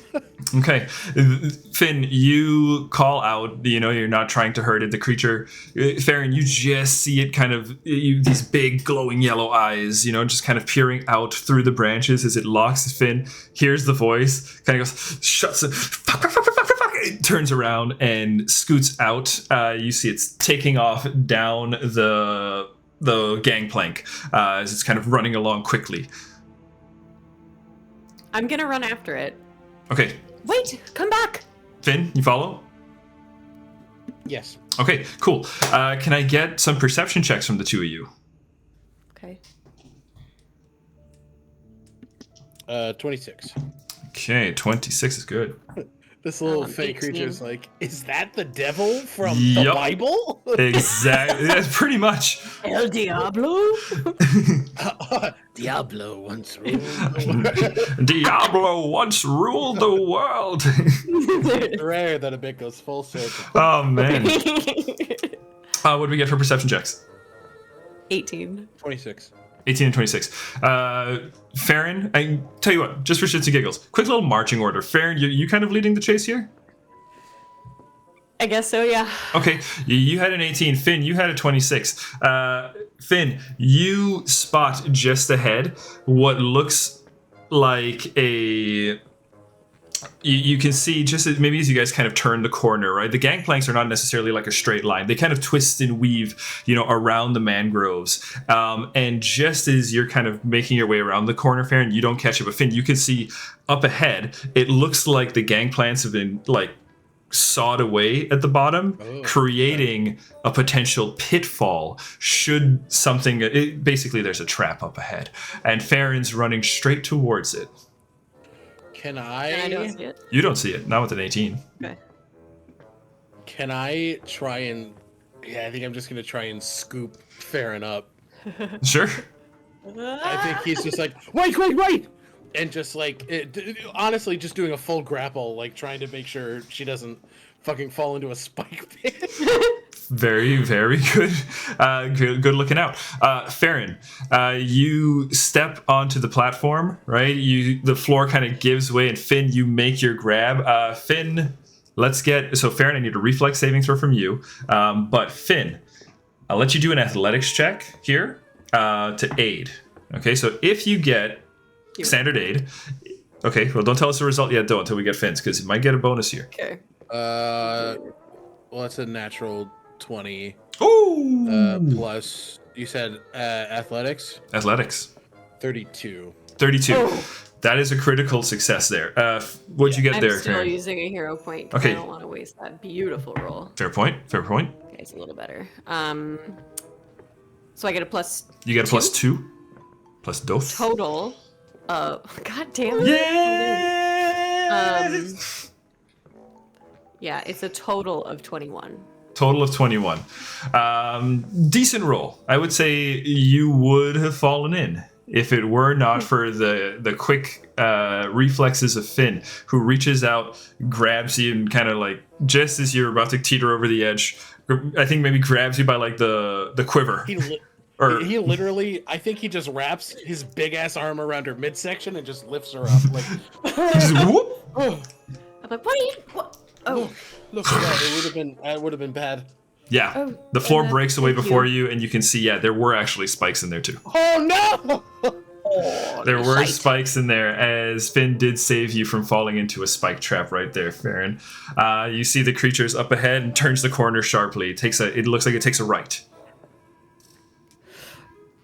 Let's go. I'm going for it. It does get ahead a little bit. You guys, no one takes damage, but it does get ahead because we did have one failure. Can I? I'll tell you why I'm chasing this thing in a moment. Yep. Can I do what Cuthbert did for Finn and fastball special Farryn a bit over the hole? Absolutely. I think with your crit, you can absolutely do that. We don't need to do another roll. We're going to ride that critical success. Yeah, you kind of scooped. All right, let's go. Poop, and throw. Fantastic. Farryn, you come out on the other side, right? Finn, we'll say short order, you just hop right across. Yeah. I'm going to continue to ride your 20 because a natural 20 deserves to be respected. Like, you get over there, no problem. Let me help you. You guys come up to a T crossing. You saw the creature go to the right, but can I get another round of perception checks here? You make it to the T. Sure. This music is a lot slower than I thought it was. Adorable. It's adorable. Okay, good. I'm glad you like it. Very whimsical. 28 and a what? 22. And a 22. Okay. With a 28 and a 22, what you guys find is, and when you're at this T crossing, you saw the creature go to the right? But as you get here and you kind of look, you just kind of reflexively check down the left, right? I mean, why wouldn't you? You actually see the creature's down on the left, making its way up around another corner. Illusions. You guys both succeeded in identifying that illusion. Take a hero point there, as you did call out. You called it out there, Farryn. The creature tried to trick you with an illusion that it was going to the right, but you guys spied at it. While I'm running, may I recall knowledge on gremlins? Sure. So this would be occultism. Occultism? Okay. Yeah. Just double check my little stat block here, but I'm pretty sure that's what that's gonna be.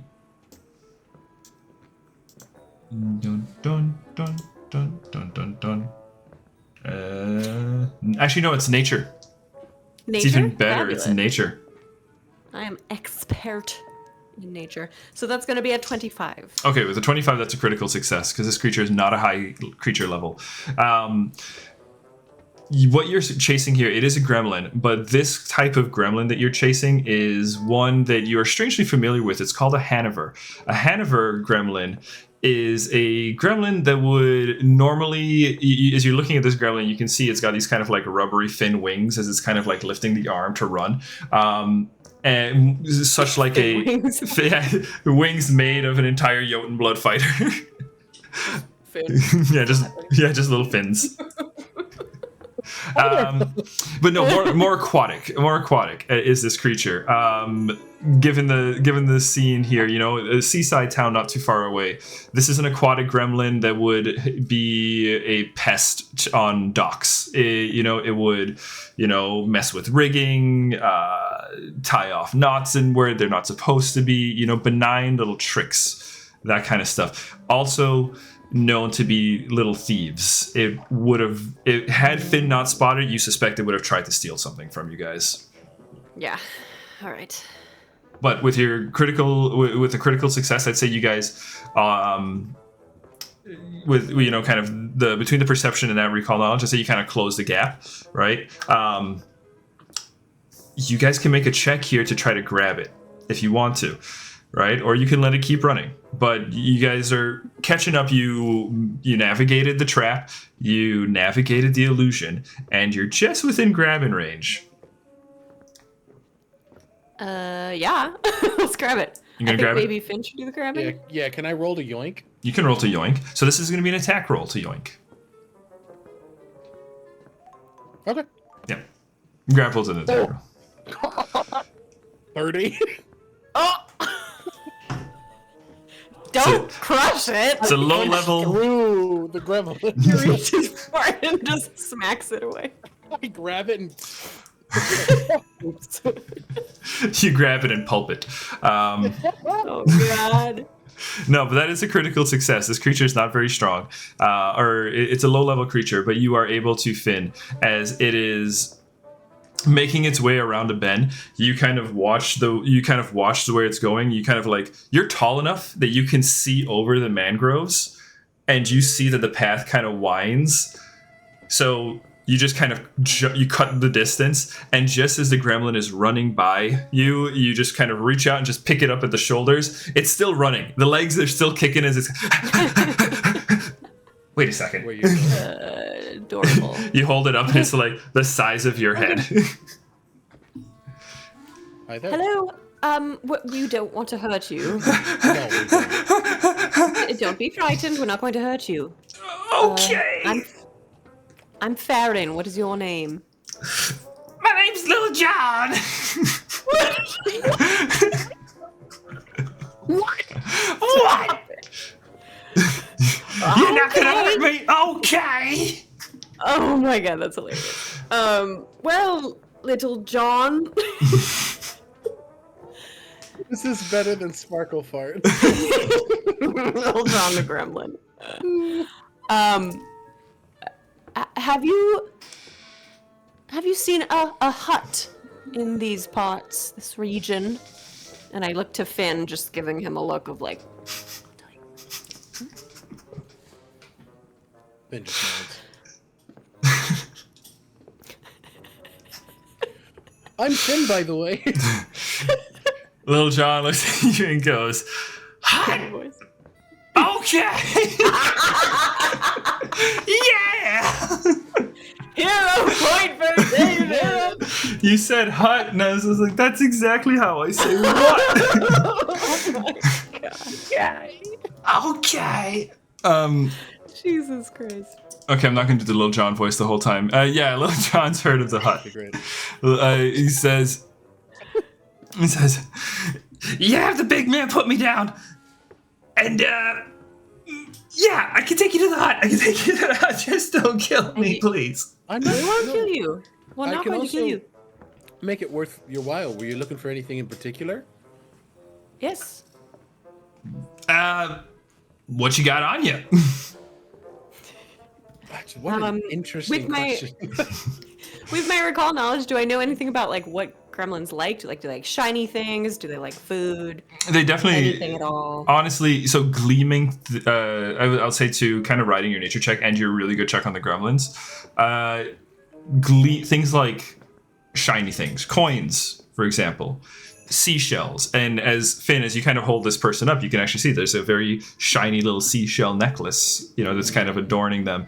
And then you think back, Farryn, I think to the shark teeth, right? Yep. And you can, you think the Hannafers would have been known to collect something like shark teeth as like baubles.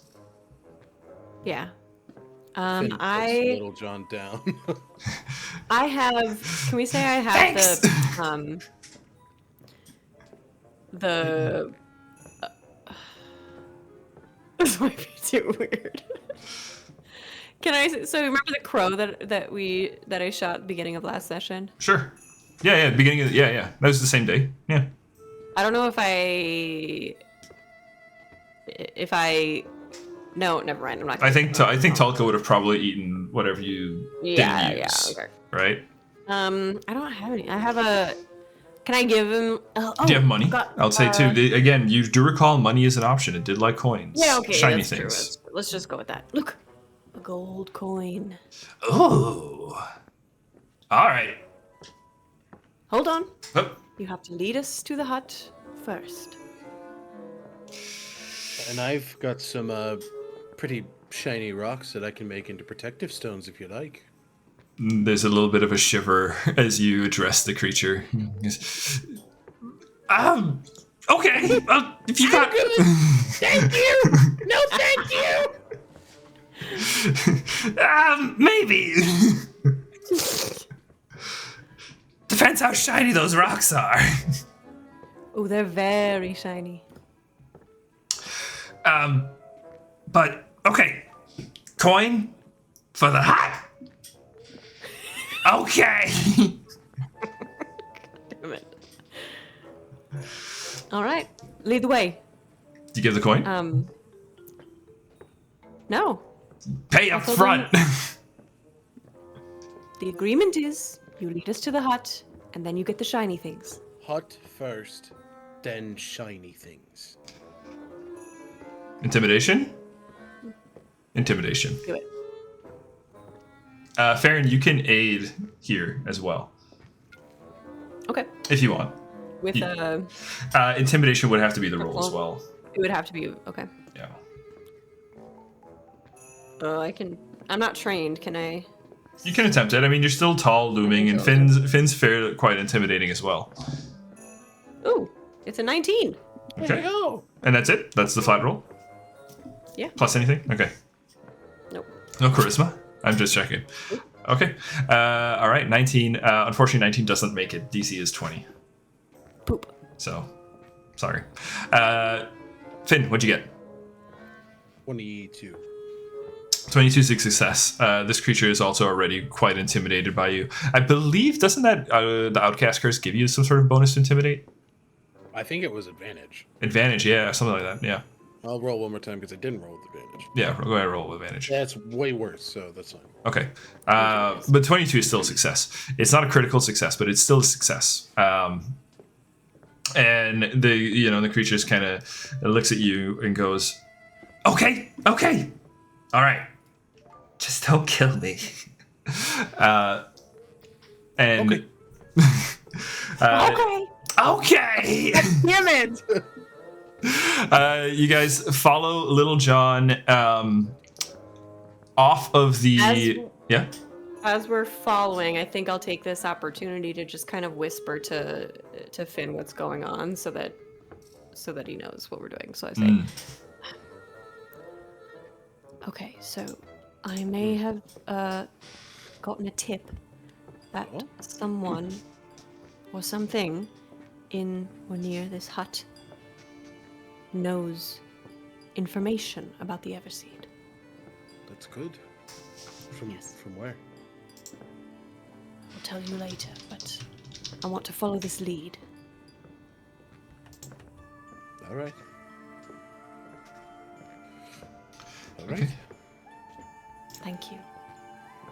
Finn thinks about the one other person we've met here. It's like, understood. You follow Lil John off of the gangplanks in the desiccated mangrove forest. You find yourselves moving through fairly difficult terrain at this point. Not too difficult for a gremlin, as Lil John definitely hops, over roots and under branches. Alec, you imagining the rapper?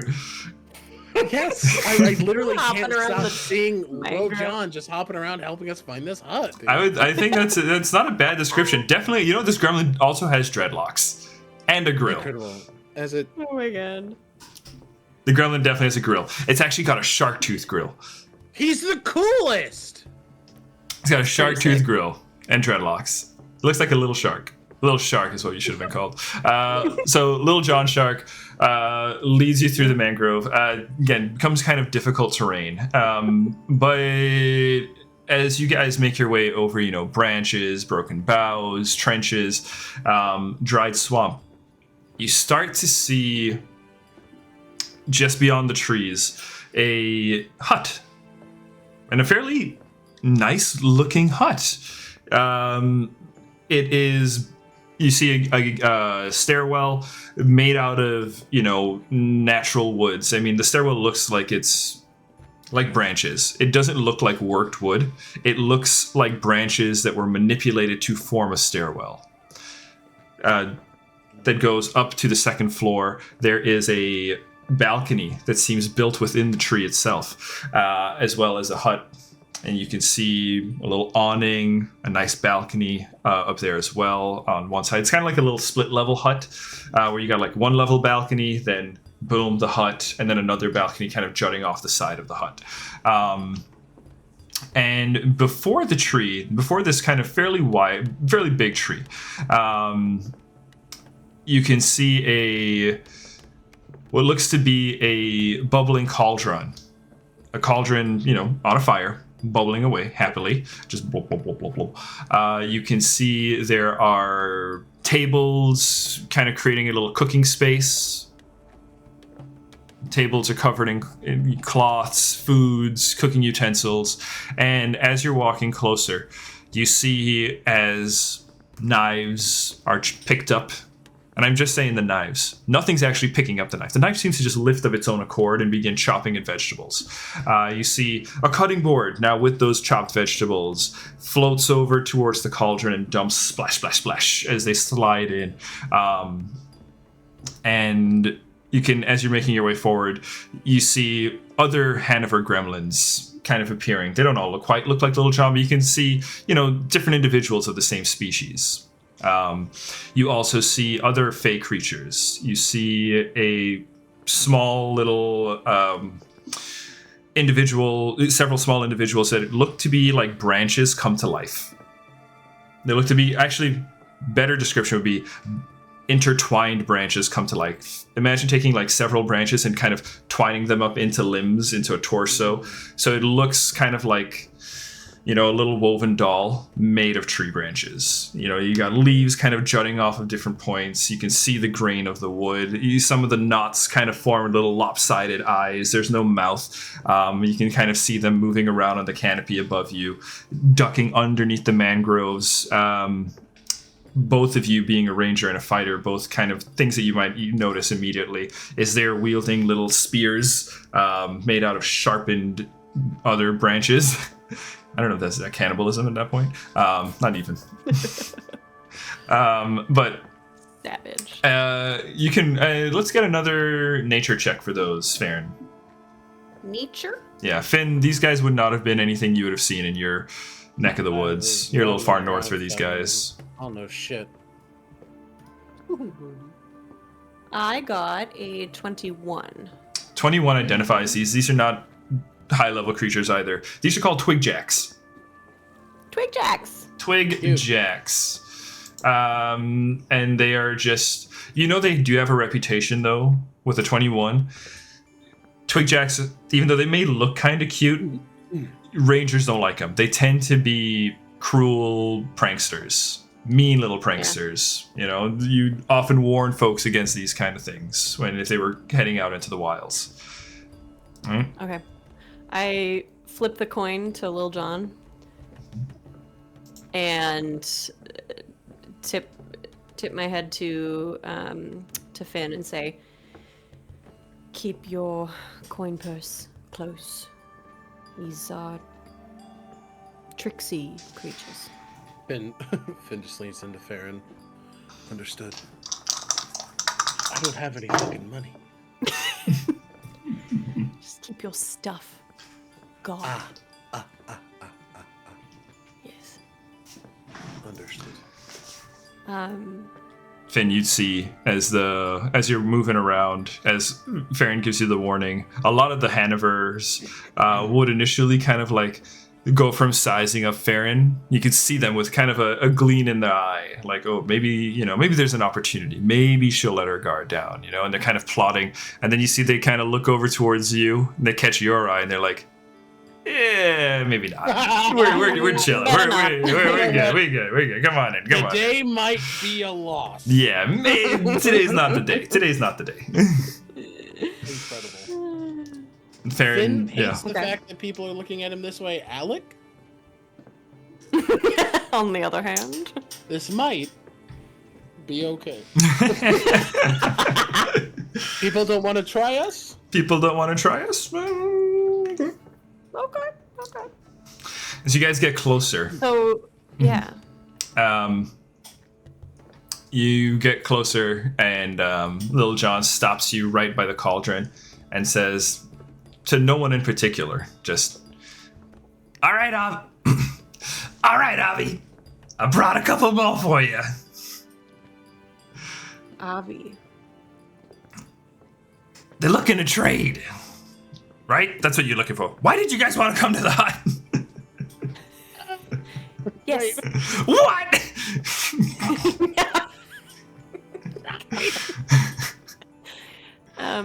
Yes.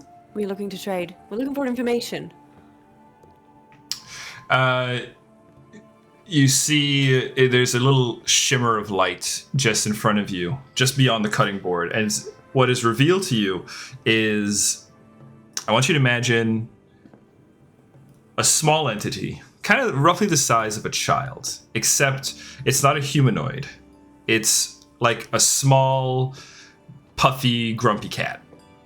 And he's got a little brown hat, like knit cap, just kind of pulled down over the ears so that they're kind of lopsided and sticking out. The points of the ears just sticking out underneath the edges of the hat.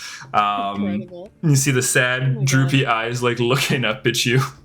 And the tail just kind of swishing around. It's just kind of in like a small little gray tunic. As this little cat is revealed, holding the pan, holding the tray.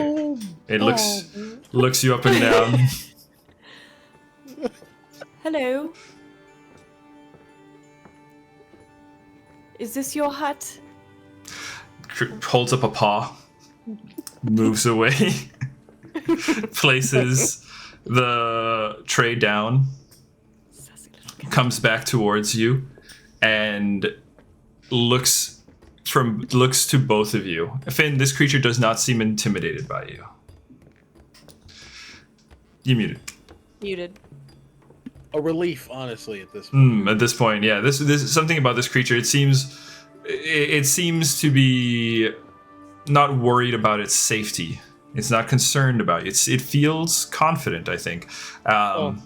As Lil John goes, stick out your hands. What? Your hands. It's okay, just do it. Finn, you present a palm. Farryn, you present your palms. The creature, Avi, looks from one palm to the next. Looks at your palm, Farryn. And puts a paw over your hand. You see the paw is very fuzzy. It's like the fuzziest cat paw I could possibly imagine. It looks like the kind of thing you just want to brush your face against this. What little breeze is there just kind of, pushes against it. You see the fluff just kind of gently swaying in the wind. It looks warm and cozy. I'm gonna cry. And it pulls the paw away from you. And Avi goes, all right, you're good. Goes towards you, Finn. Looks at your overturned hand. Thinks about it. Looks up at you. And pulls out the other hand and puts it, as the sleeve kind of rolls back, you see a bald, gnarled little cat paw. The paw is kind of shriveled and discolored. The nails are overgrown and curled.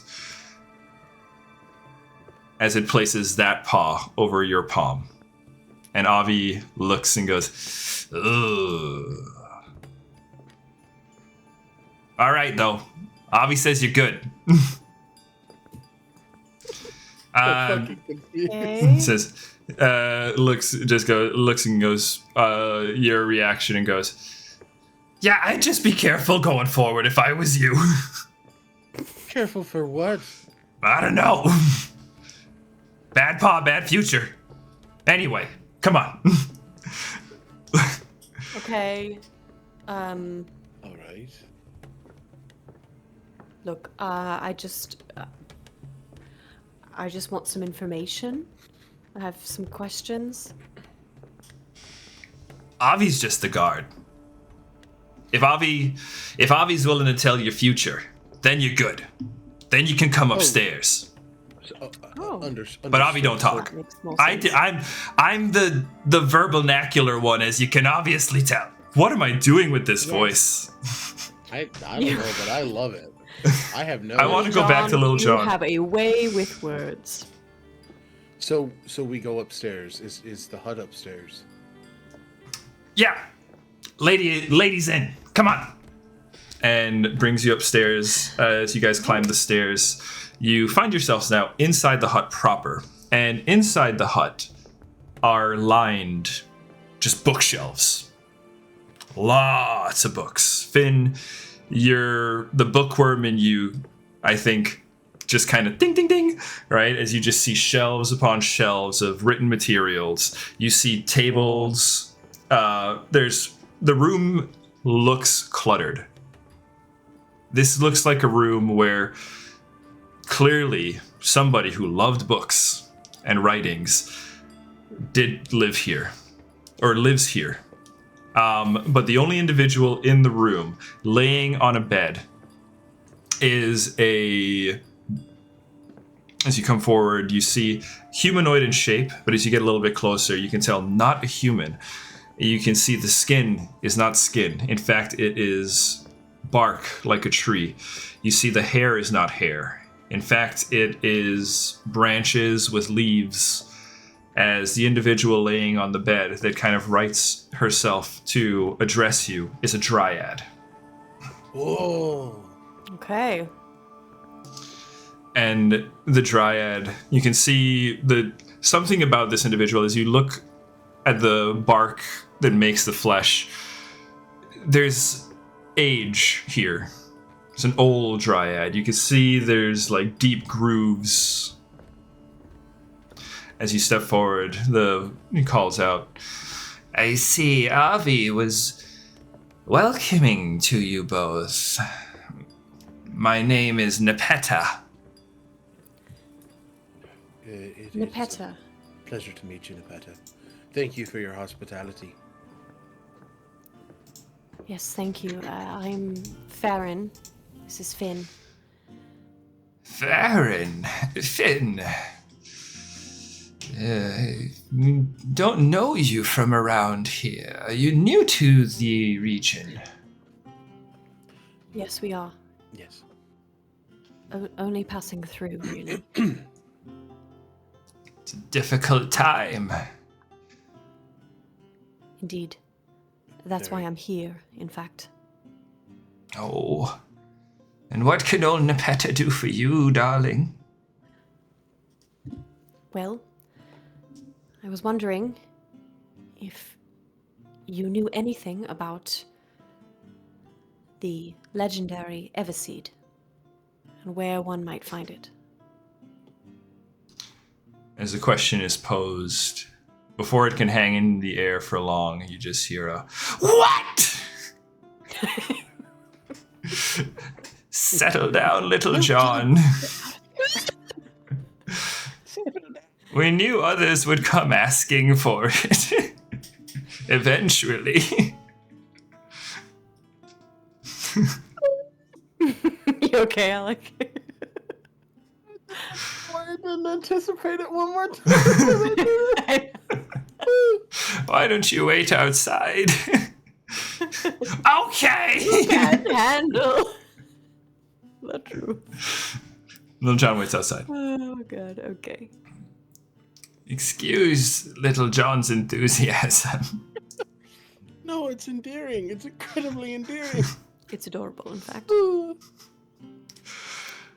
The Everseed is a sacred relic of our region. Why do you seek it? There are parts of the world that are enduring great suffering right now. Incredible food shortages, disrupting entire ecosystems. I seek to restore balance with use of the Everseed.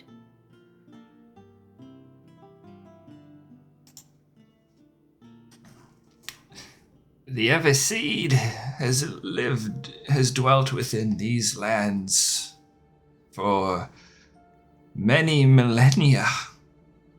Its first tender was a witch. A fortune teller, I'm told, but her name is long lost to histories. And said she tended the seed. And when the time came, fearful of the seed's power tempting others, she set it to be protected deep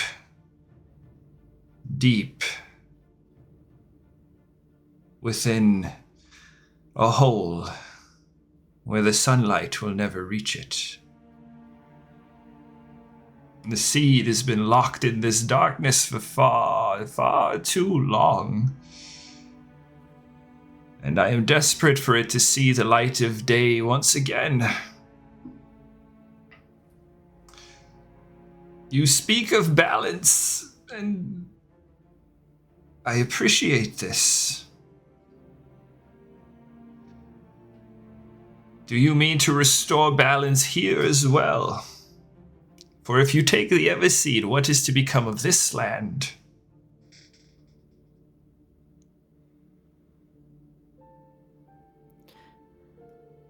I seek to restore balance wherever I can, and I have the utmost respect for this land and the food it provides for so many living things, or at least once did.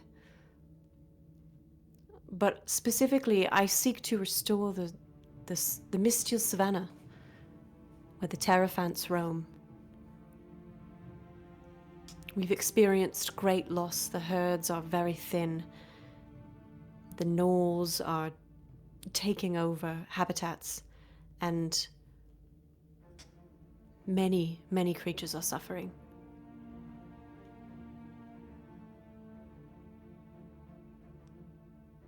Roll a diplomacy. I don't have charisma. Okay. Hero point. Hero point.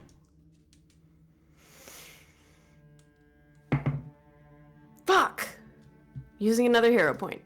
Oh no. Okay, I'll just tell you right now. The DC to convince this entity that your intentions are. I don't think you're lying. Mm-mm. But this entity is protective of this item. But you're saying a lot of things that resonate with it. So I'm calling this DC a flat 20. It would normally be maybe about a 22, but you said some good things. So I'm giving you a bonus here. So 20 is what you're looking to hit. That means I need to roll a natural 20. For diplomacy? I have no charisma.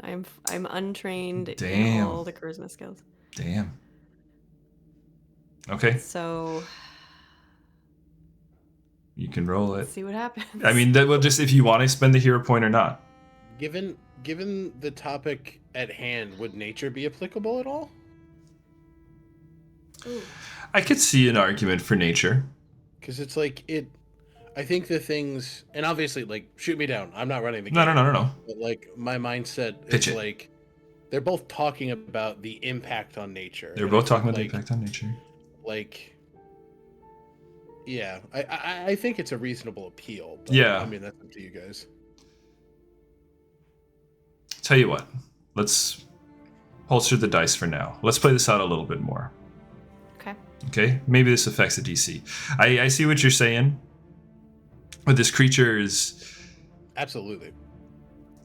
Okay, let me keep talking. I got Yeah, something. go for it. Or if you want to, the creature has a response to it if you need. Yeah, go. You go ahead. Many of us, the Twig Jacks, Avi, the Hanovers, we are maintained here by the Everseed. My presence here is affected by the Everseed. Maybe sealed away, but its power just breaks through like a tree. And you kind of see the palm holds up, and you see a little sprout growing in the hand, like a small root through stone. The Everseed reaches out to us, even in darkness.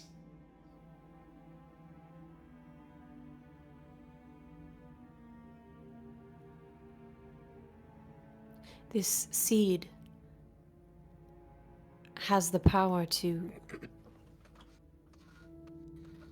save the world.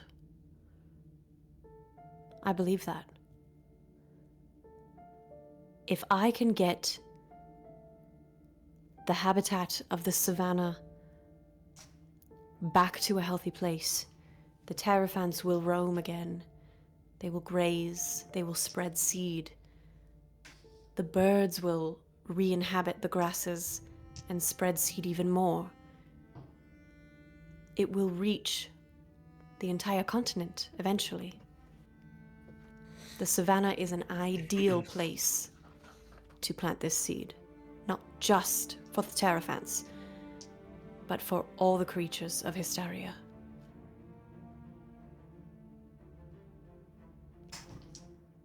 Okay.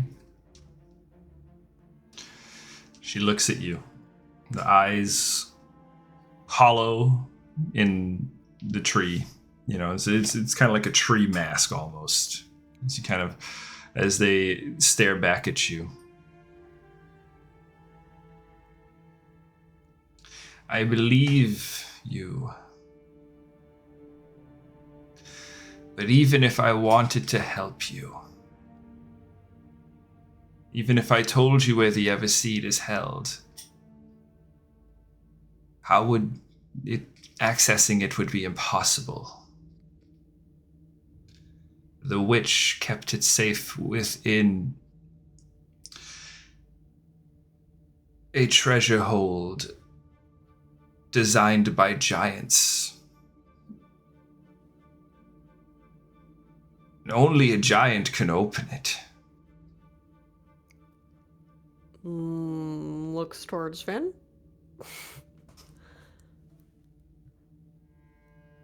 Muted. You don't say. I'm a descendant of giants. Do you think that would do? Come, let me look at you. And Okay. extends a hand out for you. I think he just kind of kneels down because she's like laying, correct? Yeah, she's old. I'd say she's kind of like halfway sitting in the bed.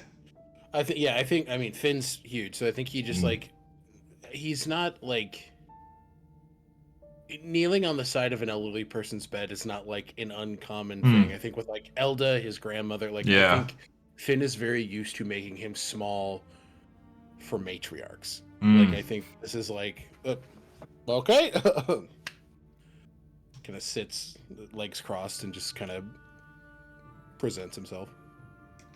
The hand reaches out, and it feels like a branch being brushed against your forehead, Finn. The branch goes down your brow, down the bridge of your nose. You feel leaves that would be kind of what would constitute maybe fingernails or something for this entity, right? Just kind of brushing against your eyebrows. You feel it kind of as it kind of slows as it drifts over the scales and then over the mark. And she says, I sense the blood of the world builders in you. The blood of the Gygas. Gygas. The architects of this world, long, long ago. They built the lands before even the gods set foot upon them.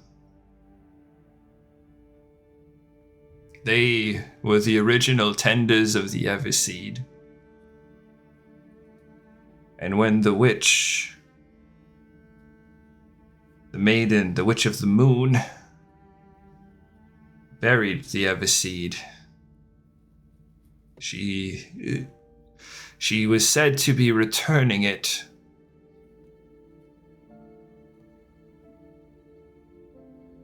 Perhaps you've come to claim it. An inheritance. An inheritance. You guys can go ahead and make a diplomacy check here. Say one of you can lead, one of you can assist. I got not nothing on Diplomacy. Neither Me you, too. huh? No, Fuck. my boy's a fucking introvert. Okay, me too. guys, you need a face. Give me a second here. Oh. What about lore ancient empire? I have lore farming. I would take a hang on. I'm trained in lore ancient empire.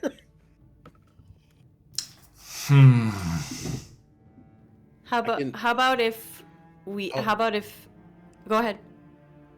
You first. Well, I'm kind of making it up as I talk. but, Please, yeah. Like, how about if we add something to this conversation? Go to for do it. with that lore, like, Go for it.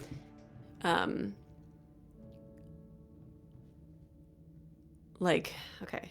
What do you think the Gygas would do with the Everseed, in your apparent wisdom? The duty of the Gygas were to... It was said they were the architects. They would, in a Gygas's hand, perhaps the Everseed could be used to regrow forests. Perhaps the Everseed could regrow crops. Restore the land. Even now, I was once able to feel the arboreals, but even now, no longer. All I feel is sand against my roots. Then let me and let go. No, go ahead, Hannah. Yeah. Well, Nepeta, that is exactly what we wish to restore. Between Finn's legacy and my experience tending the land, I know we can do this. We just need that seed.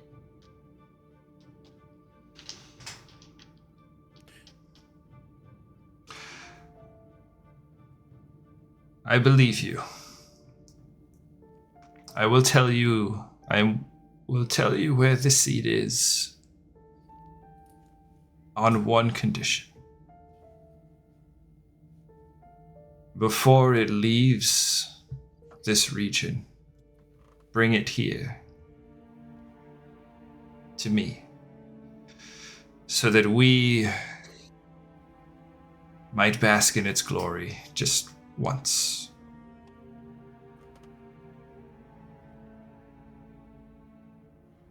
Properly. Before it's gone from us.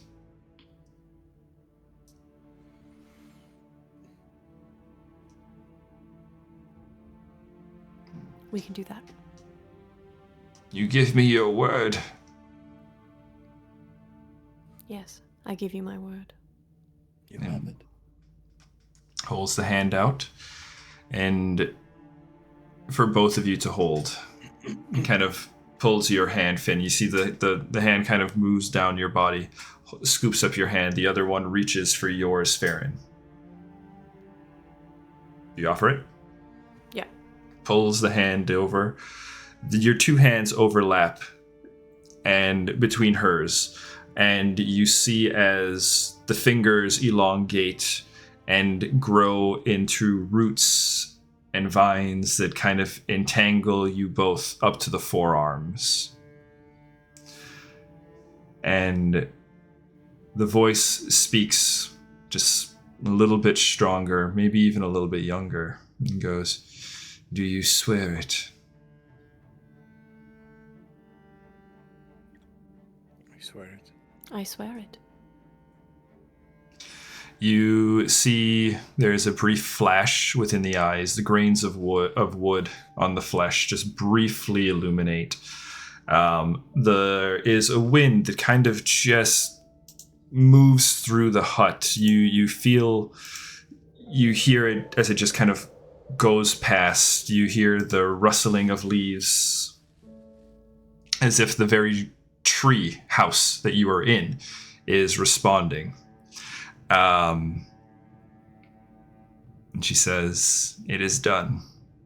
The Everseed, and as pulls the hands away, solemnly kind of looks past the two of you towards the door that you came in from. And you can see that she's not looking at you anymore so much as she's looking out beyond. And she says, "The Everseed it was hidden within the ruins of the Gyges, returned to its hold. Then, many years later, people came to this land, and they built a temple upon it. The Gyges home for the Everseed lies beneath the Tower of Damara, beneath the building now known today as the Beacon of Eliza. But it's held within the portion of the structure that was built by the Gyges, and only a Gyges can enter that place. Or only those of its blood.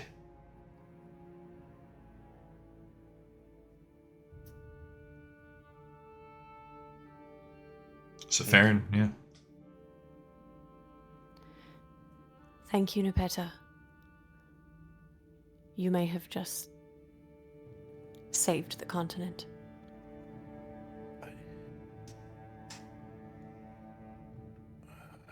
I had 2 more questions. Please. If I may. Of course. The Everseed. Is it capable of replenishing water? I'm afraid that is beyond its power. It can help things grow, and it can help sustain life, but without water, things might not last.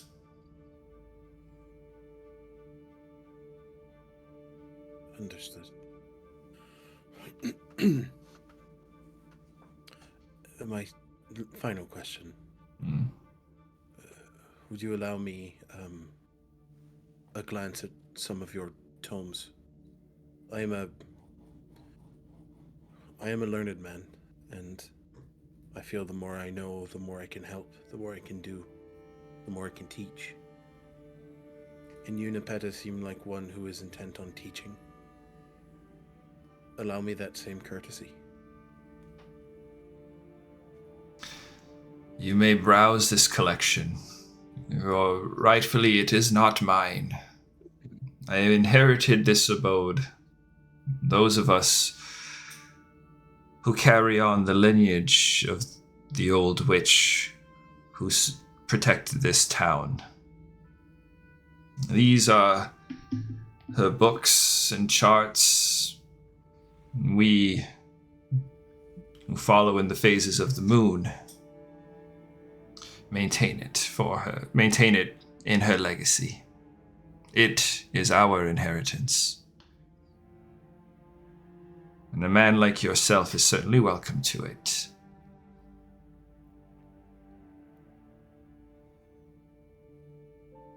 You honor me. Thank you. All right. Any other questions for Nepeta? Okay. Finn, we'll say you are able to look through the collection, and I can give you a list of what you all find within this collection, things that would be of particular relevance to you, because I do think there's quite a bit here. You have a general idea of what I'm looking for, and I think that given what we've uncovered today, what we've unearthed. We might, the titles had legs today. Yeah. Look at him go. Look at my boy walk. Look at him. Yeah, so absolutely. Okay. Awesome. I will say this, as you're looking through, one thing that you find is a collection of tarot cards. So cool. Farryn, while I think, throughout the discussion, if you guys are cool with it, I would say Finn probably mentioned that you were also out here looking for herbs, ingredients for Cress's potion crafting. While Finn is looking through the collection, Farryn, you touched base with Lil John and Avi, and you were supplied with various abundance of materials. So awesome. I will go ahead and drop those for you as well. You get some alchemy equipment, alchemy ingredients. All right. Okay. Is there anything you guys want to do here? Otherwise, I think what we'll do is we'll probably just call our session here and pick up with you guys maybe back at the Fractal. Sure. I think that works. That works? Okay. Yeah. All right, because we're at time here. So I will be dropping some loot for you guys. The alchemy ingredients that you found, what you have unearthed in the collection of, the preserved collection of Nepeta, the Dryad. My friends, thank you so much for playing. So before we head out, guys, would you like to say who you are, where we can find you, and any other fun announcements? And I will fix my webcam in the meantime while you do that. Go ahead, Yeah, Alex. right. My name's Alec. My pronouns are him. You can find me on places on the internet at Tales Archived. I played Finn Reese on Heroes of Histaeria and Unearthed this evening, and you can find me running the Known Realms Telesh campaign over at Tales Archive tomorrow at 6 p.m. Eastern. And you can look out for a very fun adventure with all of our friends, even the one that ain't here, coming soon. Hannah! Well done, mate. Well, I've been playing Farryn the Farmsteader. Farryn the Farmsteader. Farryn the Farmsteader. We have a good time. It's been just a blessed evening. Thank you all for joining us. Catch me on other Stealthy Elf Productions campaigns, such as Sunset Saga. Replay of episode 30 playing tomorrow morning at 10 a.m. I hope to see you there. Yeah, right, check it out. It's bloody brilliant, isn't it? It's bloody brilliant. You guys are gems. Sorry for all of our UK viewers. yeah, guys. I'm not. They're pretty bang Don't hold on, this isn't against it? us. We're just having fun. Right then, my name's David. I've been your GM this evening. You catch me right here as the GM of this game, this fine game, or otherwise as the GM over the other fine game we've got, Sansi Saga. Oh, Lord. You also catch me over at Tales Archives, where I play a little character named Whistle, a hobgoblin fighter. Other projects in the works over there. Yeah, that's us. Right, my friends. Thank you so much for hanging out, guys. We will see you next time. We'll be around. Love you. Goodbye. Button, come back. Yeah! Yeah.